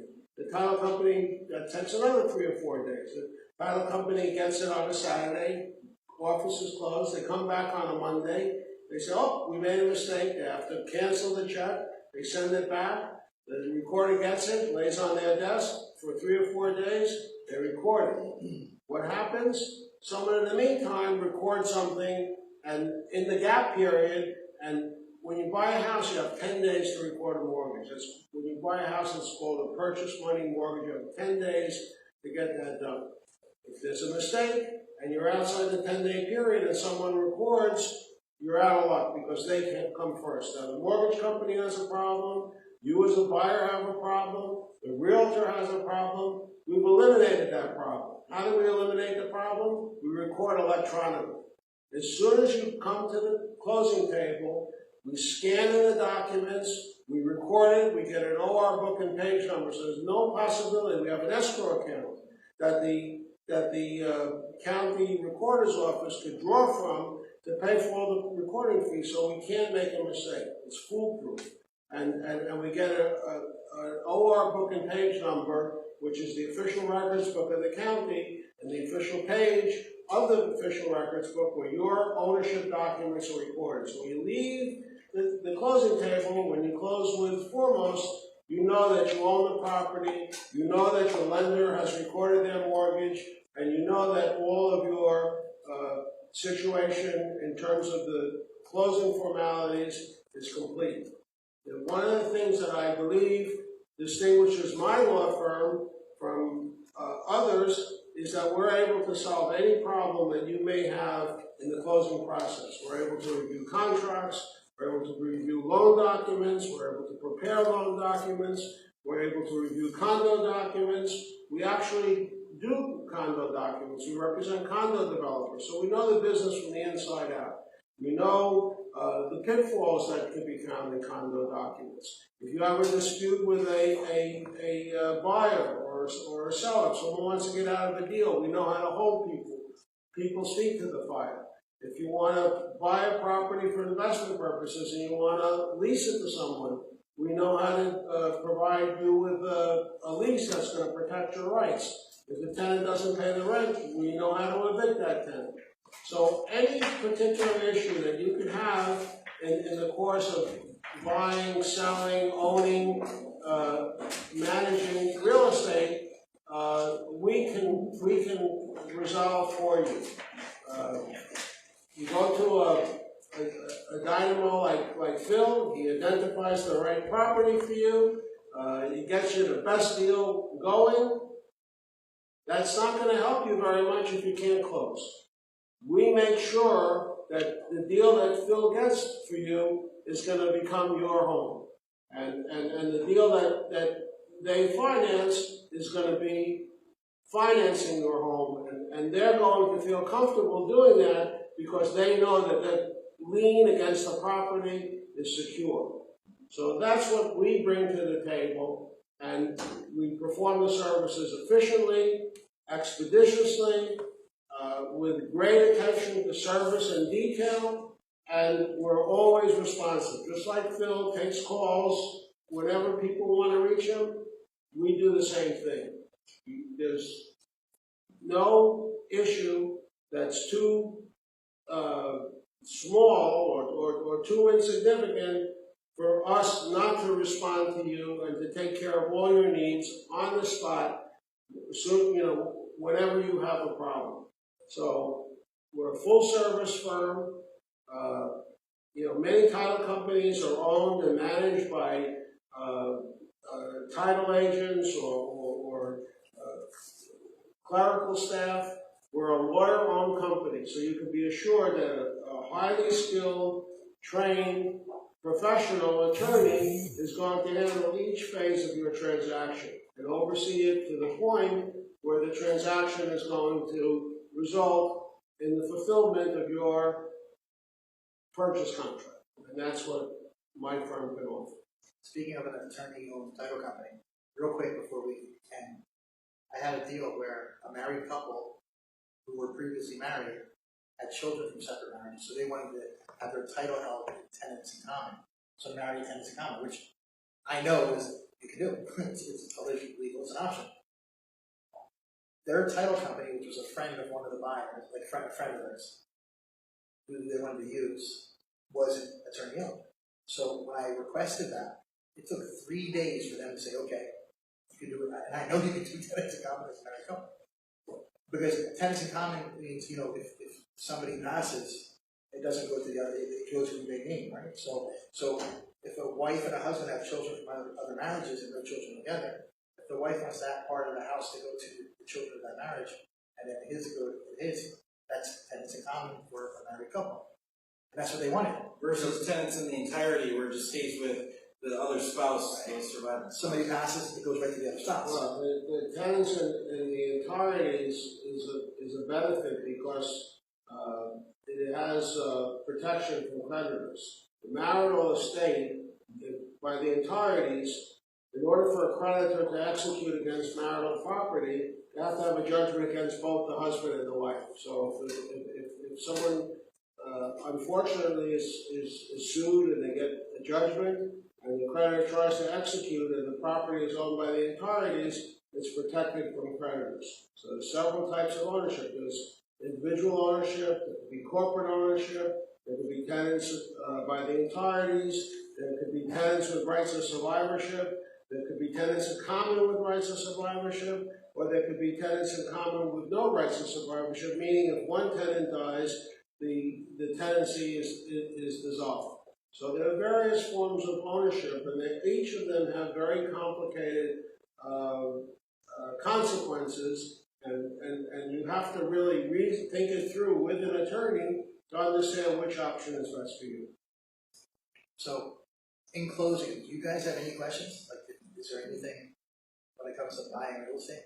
I mean, it's kind of dry, but we try to add anything in it, so make it fun. So, does anybody have any questions? Anything that they're curious about? What would be the best approach to getting your first property? To buying your first property? Yeah. The first thing you do is you work with somebody like me, and we get you pre-qualified. Oh, right. And we see what you can make. And then we hunt down a property, maybe a foreclosure or a short sale that we can get for $30,000 on the market, so you have some equity when you buy it. Maybe HOA or condo foreclosure, depending on what's there. We can look and research it. Because it depends. If it's your first property, it depends on what you're doing. A better question would be, what's a good number of transactions per year to do in real estate? Me, I shoot for 100. 100? That's my shoot. Average realtor does 3 deals a year. Now, 100 deals is me buying, flipping, selling my own stuff.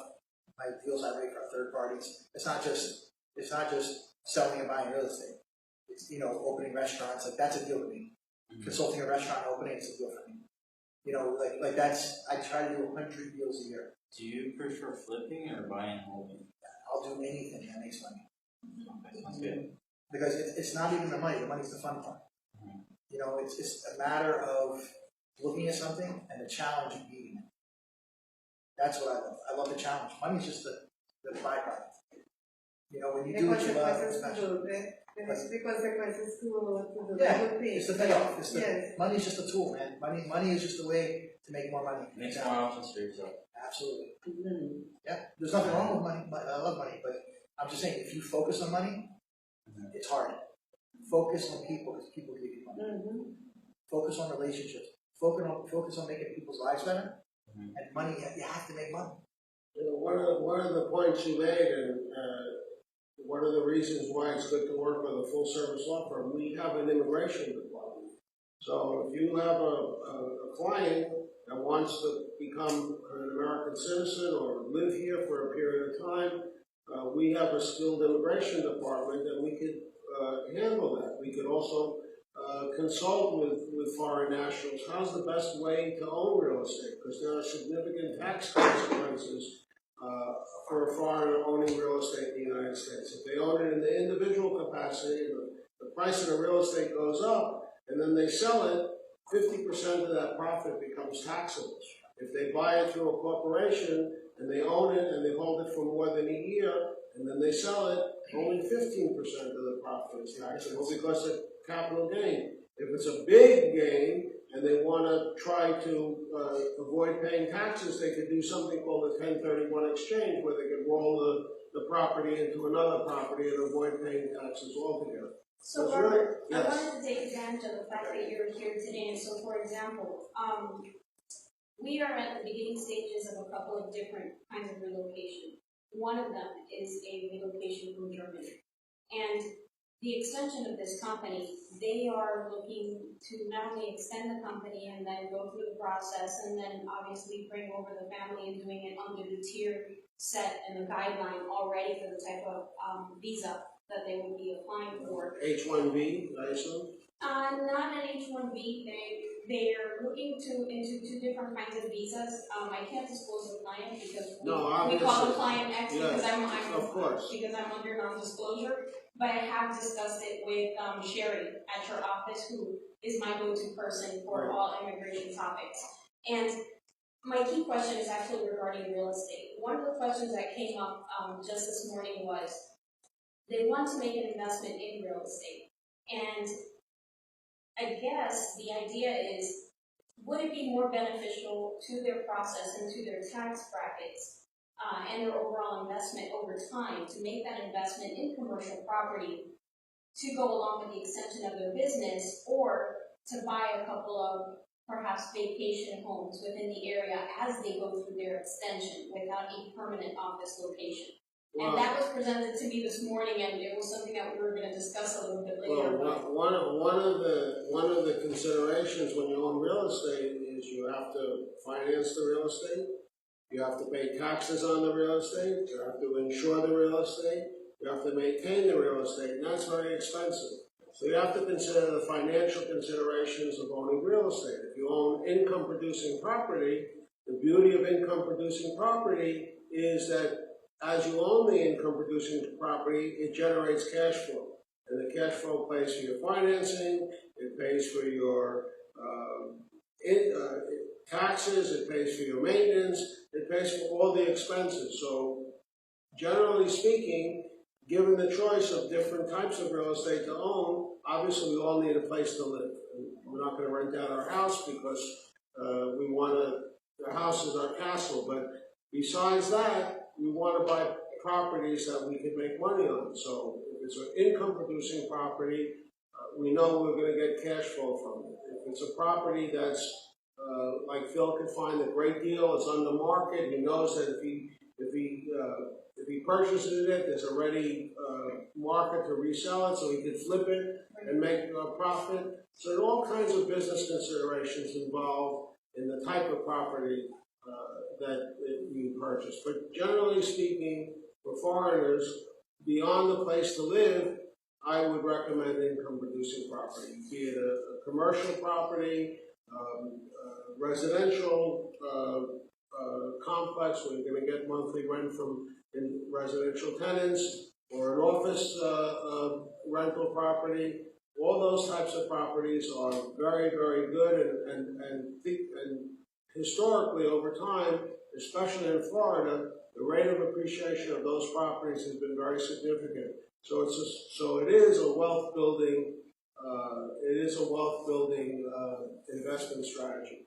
It is, and I think that it's a very interesting model, especially one of the models that you brought up was one of the ones I discussed with Sherry. I found it interesting that this client, who owns a series of law firms in Germany, want to extend their consulting services here in the U.S., but they want to be able to also have income-producing investments and properties in addition as an extension of the business they're doing. So as they branch out into consulting, they go the office model type, or they open it up to also other businesses. So now they can actually provide them spaces and make investments in their companies while expanding the services that they do. So rather than outsourcing and using alliance resources like we all do, because this is how we all work. We alliance ourselves with the resources that we are committed to using.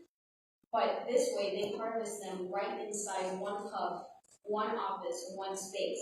Right. So they make an investment, everybody pays their dues, the money keeps rolling, and they continue on to the process towards their visa. I think it's quite brilliant. It's actually a very simplified business model. Right. Well, real estate also, it's a networking opportunity. Everyone knows you go to the mall, you go to shop, you meet your friends.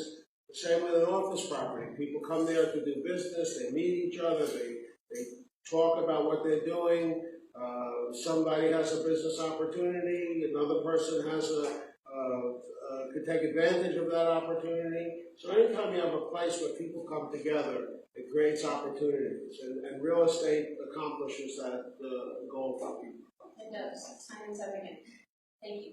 No, thank you. The base of wealth starts with real estate. You look at anybody with wealth, it's real estate. They own it. Now, don't get me wrong, they sell energy drinks and they make money. But real estate is the only thing that you can buy today. And a couple of years, just think, look Overtown, where they're building the soccer stadium. What if you owned the garage there for $30 grand 4 years ago? What do you think it's worth now? Like look at Wynwood, where you could buy garages for $50,000, $100,000, what, 5, 6 years ago? $300,000, $500,000.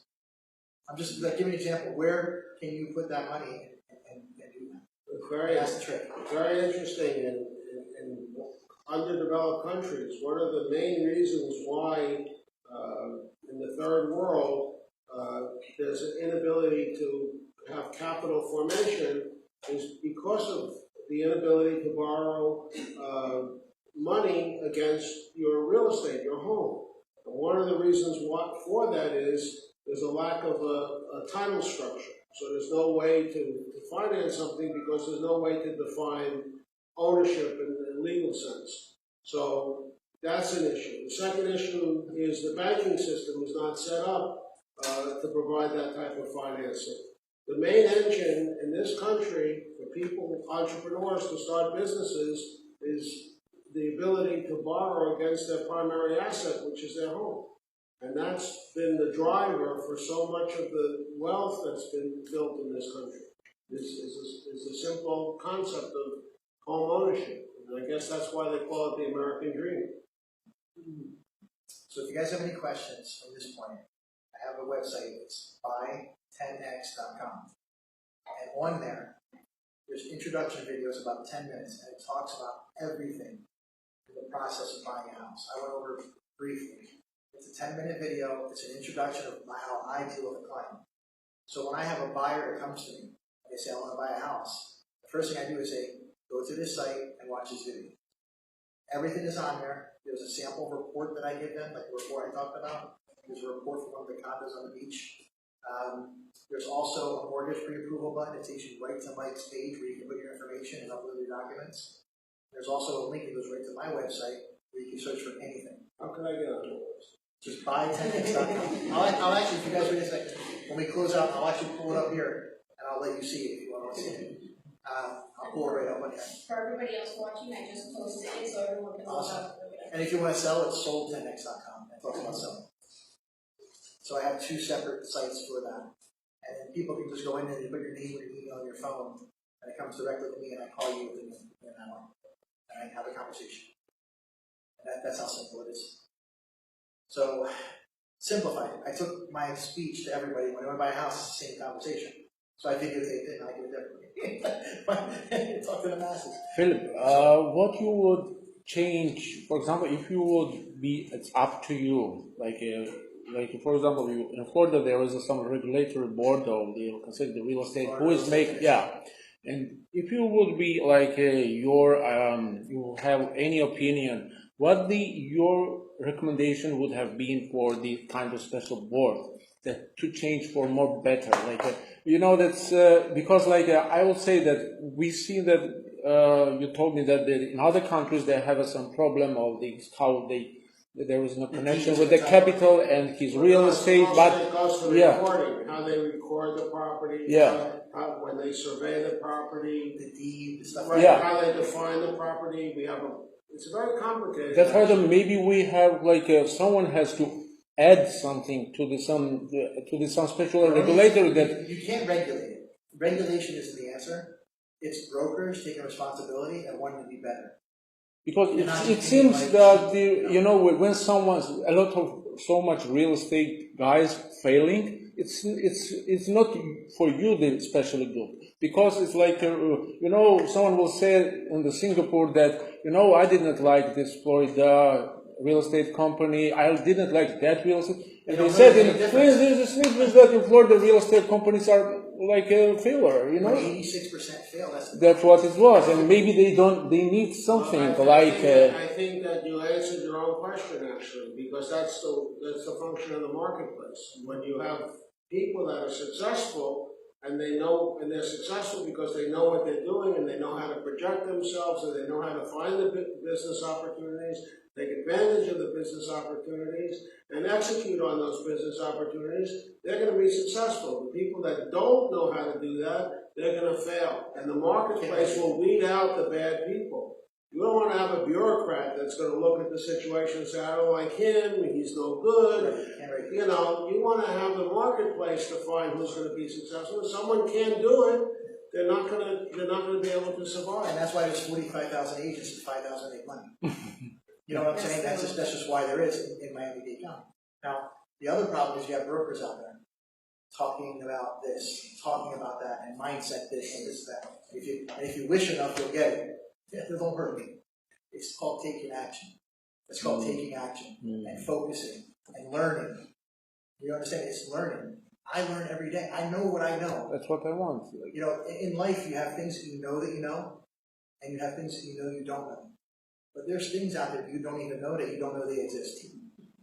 Now take that for a fact, because you know your name. You look in the mirror, you see yourself. Okay? You know there's something called nuclear physics. Do you know how it works? I have no idea how nuclear physics works. I know it exists, right? But there's something going on in Malaysia right now. You have no clue. You have no clue about it. Some kid's starving or something. You get what I'm saying? There's stuff you don't even know that you don't even know is going on. So who has the right to? All I know is what I know, and I stick to it. And if I know it 100%, I do it. If I'm 99.9% sure of something, I go find out before I do it. Maybe in Florida there are not so much relevant and high quality laws. It's not just here. No, it's not just here. That any regulation, because law has to be corresponding to the reality. When the reality tells each day is new information are coming in our life, but laws has a problem. Laws has one problem that I say when I was like you, I was so some time during the 5 years I was a lawyer, and what I saw that these laws sometimes can't correspond to the reality of each day. Because you have to change, you have to also think what to offer. That's our job to figure it out. Yeah, that's our job to be knowledgeable of that. Yeah. Now you can't regulate. Regulation kills business, right? You can't regulate too much. There's a state law exam. 63 hours, and you have the secondary, the 30 whatever hours, and then every year you have to do. I just did mine. I just renewed my license 2 days ago, till 2019. I had to do my 14 hours credit. Now they made another 3 hours of another topic standard for the next renewal period, and then now next year I'll need 17 hours. I was the cutoff. Like my group of my timing was the cutoff now for the extension. All the state can do is regulate you. When you're in real estate, it's up to you to make your business. You know, if I didn't have to do business, I'd be just like one of the other realtors, hoping and scratching and clawing. I know how to do business. That's why I'm where I am. Because I learned business, not in real estate.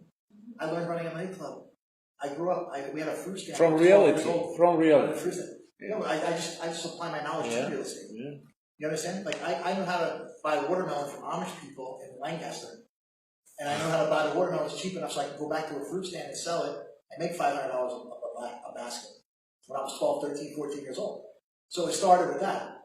It started with that mentality of business. And it went from that into, you know, running the restaurants and the clubs and knowing, you know, that a cream puff cost me 13 cents and making a sandwich cost me $1.45 and I sell for $8.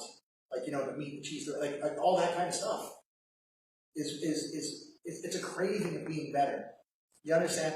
It's a craving. But I also think That's that, awesome to be better. I think that what we run into a lot, because when we do sit or partner up with other realtors, we do find that, for example, the complicated topics that we bring as far as expansions or relocations for foreign clients, they don't have that business mindset, so it's hard for them to see the overall goal and the 2-year plan to where is it that you want to be with the investment that they're trying to make. So at the end of it, to simplify, you have to have at least the basics of business. And any realtor going in needs to learn the basics of business. And I think that the key question, the missing link is, where do I go learn the basics of business? But they want the answer, where do I learn the basics of business that only entail with real estate? Guess what? Real estate is an overall business. It is a global business. So therefore, you need to know all the fundamentals of basic business in order to make it work for you. It's called Top Agent Academy. Yeah. That's really what it is. That's what I built. I mean, it's what I built. It's what it But is. if so much are failing, you say the majority are failing, it means that maybe one of the problems is in the examination process, what the literature is given. But here's the thing, the examination process can only be law. They can't tell you. There are the practice and laws like there. You know, the difference in the mortgage business to the real estate business is perfect. When you hire somebody, what do? They shadow. They get in there. They don't start writing deals. They get in there. They shadow the underwriter. They shadow the loan officer. They learn the process. They learn scripts. They know how to call. They know how to do things. Talk to people. No, it means that theory is not enough. It's the business that doesn't have structure. Yeah. It's the brokers that don't have structure. Yeah. It's the broker. And here's the problem. You could be a broker in the state of Florida. Listen, you can get a real estate license today. Never sell a property. Get a broker's license 2 years and 1 day from today. Start a brokerage, hire realtors, and have them work for you. So, what knowledge do you have to train and teach? Give me an example. That's a problem. When you go into real estate companies and you know they have this big logo or this thing here and this thing here, and there's this name and this brand that you're going into, you're expecting something. Again, they're teaching them. They come in, they teach them. The problem is the teacher's teaching because they can't do it. Because in real estate, and I'm not trying to be goofy or sarcastic, but in real estate, look, I don't take time to teach because I got to go do it. My time to teach is 6 p.m. to 8 p.m., Tuesdays and Thursdays. That's it. Because my days, I can't sit there all day and teach people. I got deals to do. I got things that make happen. I make things happen. I got to go do it. That's not your business. The problem is they hire somebody for $500 a week, and they say you'll get 5% of their deal. And they're thinking, wow, $500 a week and 5% of their deals, I can do 20 deals, I get 5%. If I do 20 deals, it's like 1 deal, so if I do that's how people think. So if we close 100 deals a month, it's like doing 5 deals so I can make $15,000. That's Right. it. But And then they pray. it's all hypothetical. And then nobody gets a deal because they Okay, can't teach. show me how to do it. And there's no showing. It's the doer's game. There's You no gotta show. show me how to do it. You gotta prove the provers. So how do you Go prove on my it to yourself? Facebook page, You watch need my people. cold calls. Watch me get hung up when I call the people back. I got a call, I can play it for you right now. My assistant, I had a kid call the people, they hung up on him. I made him call them back. Put him on the phone with me. I had a listening appointment. The condo in Deerfield Beach is listed right now. All the 3 phone calls and a video conference. The guy's, actually I found out after the fact, he's special forces, and he's like some kind of thing, now he's in DC. I met him once while he was here. We had the property listed. We're trying to sell it. It's a little bit of a tough sale. And, you know, the guy, I mean, it turned out like this guy was just frustrated, tired. I heard it in his voice on the phone. And I record my calls. Like my calls are recorded for training. So I actually have the calls recorded. You hear a guy hang up on Rich.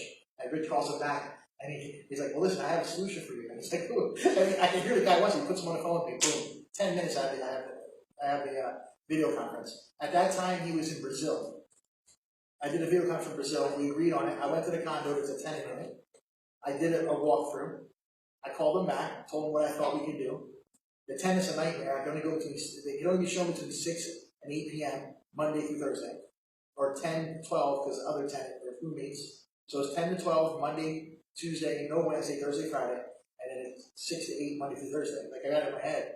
So I have to, when people schedule their listing online, they schedule the showing. It's only those periods. They're calling me. I'm like, listen, that's it. And I got to call them, verify, boom, boom, boom, you know. But it's a little bit of a pain, but it just shows you, you know, the rapport I work with. Now this guy's a special forces guy, very introverted. Like you probably like kill me like that if you wanted to.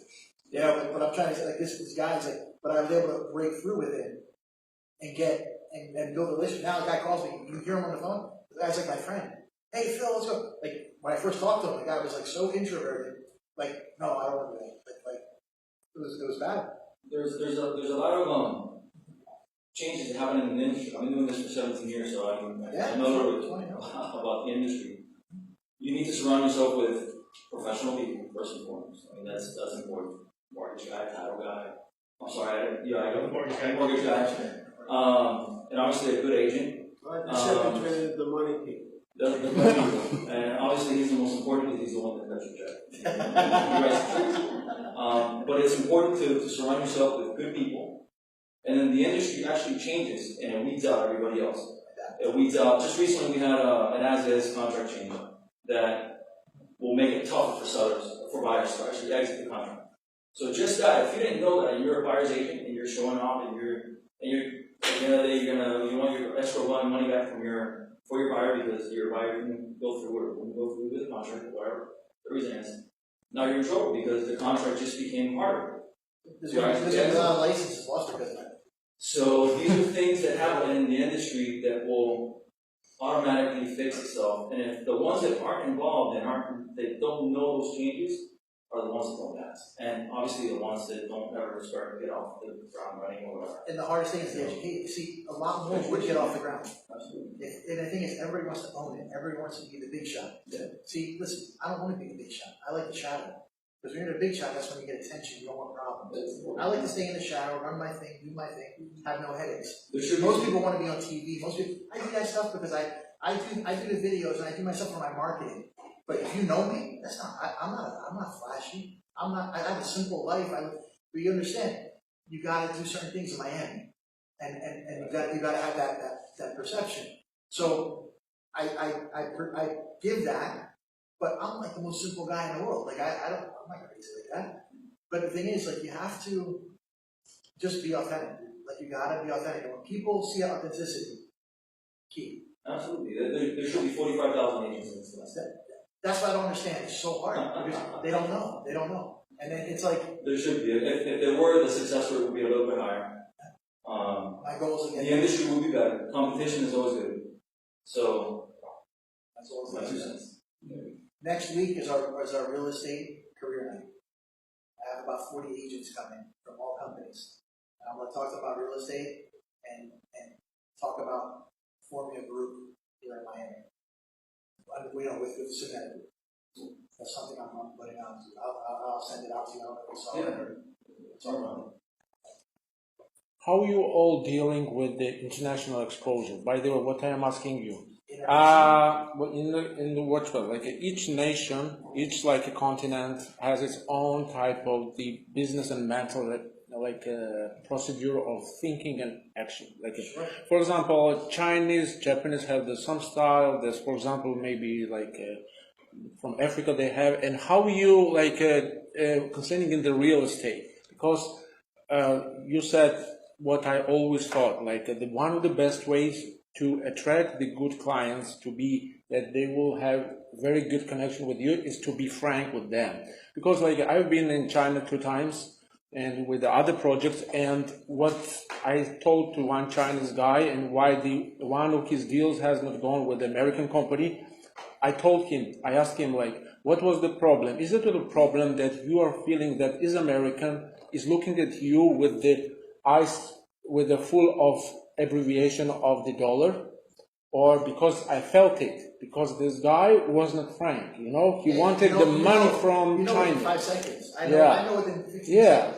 But dealing with somebody. Because by the way, Chinese, everyone mostly is interesting when someone you are frankly have a connection. For example, Chinese are a little bit, then Americans are telling me that they are a little bit blocked. Like, it's very hard to deal with Chinese. I will tell you that it's not hard. If you will begin with a frankly eyes, not with the full of money stuff that I want your money, it will go well. If you will ask some personal questions or family questions, and by the way, in the real estate, I was interested in what you deal. It's honor, it's character. Yeah. It's your word. It's your history. It's what you prove. It is, and it has a lot to do. I deal with a lot of foreign clients. As a woman, it's actually hard to deal with certain foreign clients. It's hard to do business with the Chinese. No, it's more easier. I have to say, you can attract so much attraction. I've had experiences, it is true, and I've had experiences where I have worked with a team of people, I have devised a strategy that has gotten them to where they need to go, and I have no qualms, no setbacks about having to sit in the far corner, and guess what? I'm the girl with the speaker right here, and what they're saying is what I told them to say. But they don't know that, and I am okay with that, because you know what, it is respectful to their culture. And one of the things that a lot of people don't understand with working with different kinds of foreigners, it's exactly what you said. Whether you're a woman or a man doing business with someone who's international, you do have to know a little bit about their culture so that you can find some common ground. In every culture, and Phil talks about this a lot all the time, we all have things that we do have in common, and that should always be your starting point. And if you're not looking at them as your next big investment, or where the big dollar sign is going to come from, you have to establish that relationship. And I tell people all the time, you can act local by thinking globally. Get a more global mindset, especially where it's incoming. And that man sitting right there, the money man, I think he labeled himself the money man 20 minutes ago. He can tell you that. Where we're heading in this direction and what's incoming, the minute that some of these laws get changed, and the minute that it's a free state, come on in, everybody, and here are the guidelines. What's coming this way, what's going to change real estate and the impact that is happening not only to the business world, but to our overall economy in the next year is going to be incredible. It's going to be something that we have never seen. So big changes are coming, and if the real estate industry isn't prepared on a global level of understanding of overall basic business, guess what? That one, is it possible to be less than 1%, Phil, in that industry? Because if it is, it's heading this way. All right. So, okay, we're going to wrap it. I have a very quick question now regarding the topics that I just have to ask.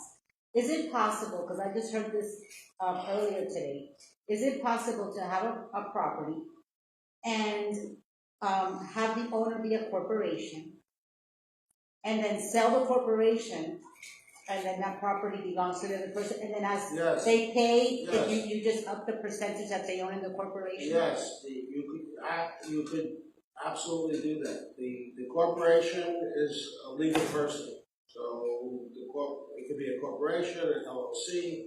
You can do an assignment of the stock, or sale of the stock. You can do it's an LLC, a limited liability company. You can do an assignment of the membership interest, and the corporation will be owned by someone else, and the corporation in turn owns the land. So they actually, you could do that.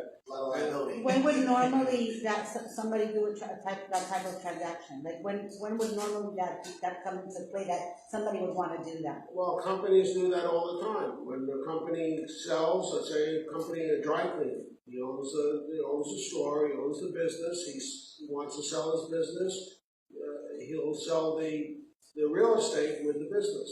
So it's a component of the business. It happens all the time, but like Phil was alluding to, there's a lot of liability with that because a corporation has to pay taxes, It could be involved in litigation, someone could have come on the property and slipped and fell, and the corporation could be involved in a lawsuit, and it's much more difficult to detect those type of things. If you buy that, you assume it. Yeah, when you buy the corporation, you assume all its liabilities, all its But if the debts. corporation just owns a property, a house, it's Yeah, not a business. But the corporation yeah, got sued. yeah, but let's say the corporation owns a house. That's a good example. One corporation, one One house. corporation per house, okay? And you invite someone into your house, you have beautiful marble floors, and guess what? They slip on the floor, break their hip, they sue the corporation, because the corporation owns the house, and they're responsible for maintaining the house. They have a duty to keep the house in a condition where people don't slip on the floor. Now there's a lawsuit pending. You sell the corporation. You buy the house with that lawsuit because you bought the corporation. The corporation is being sued. If you sell the real estate is not being sued. So the property, you could convey the property, is much less liability. But if you sell the corporation to the other person, that house would have to have insurance if somebody were. Well, that's a way of mitigating the risk. The corporation has insurance, and the insurance will hopefully take care of it, and you can assign the benefits of the insurance to the buyer. To the buyer. Another, the corporation didn't pay their taxes for 3 years. And then it comes out that they pay taxes, guess who's from that? Well, in that case, you have to check the taxes and everything, it could be. Absolutely. It's a much more complicated transaction. Not only do you have to check the title and check the liens on the real estate, but you also have to check the public records and determine that there's no lawsuits.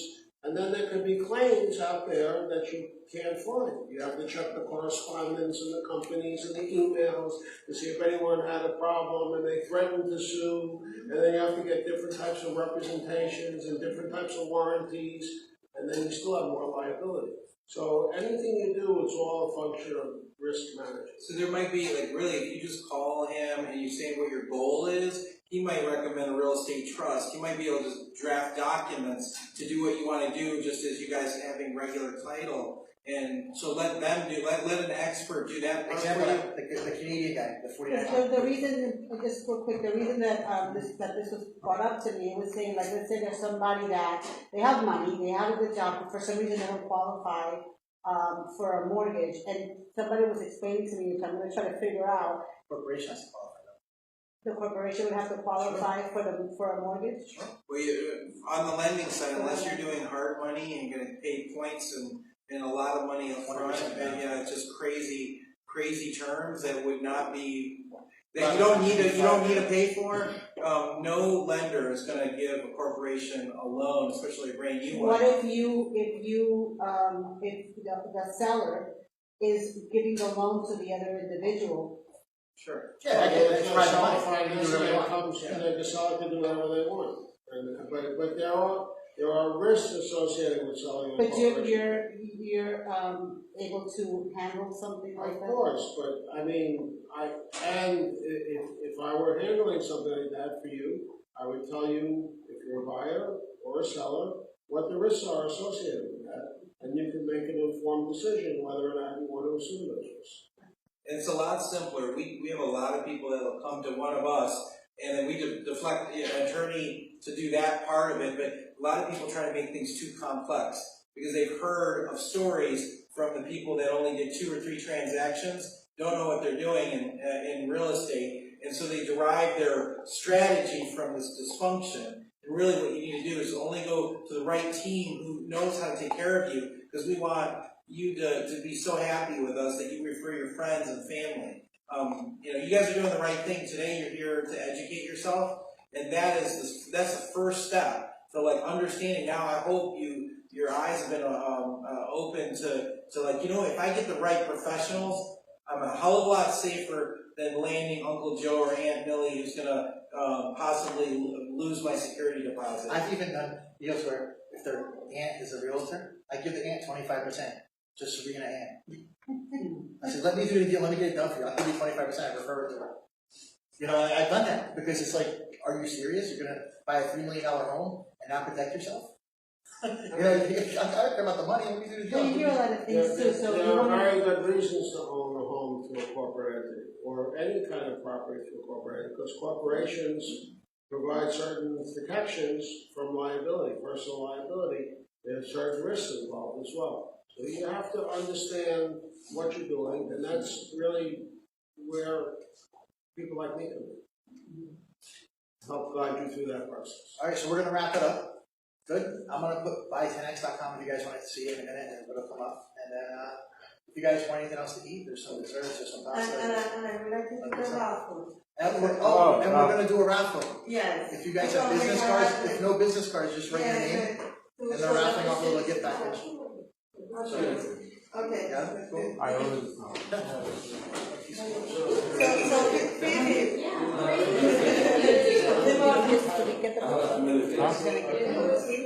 No, you can choose. I know how you want.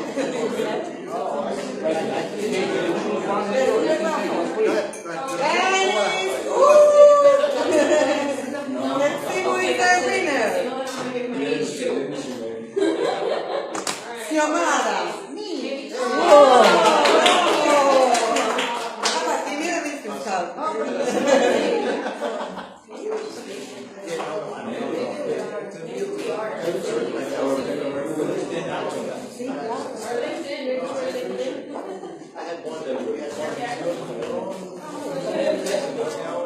Unbelievable.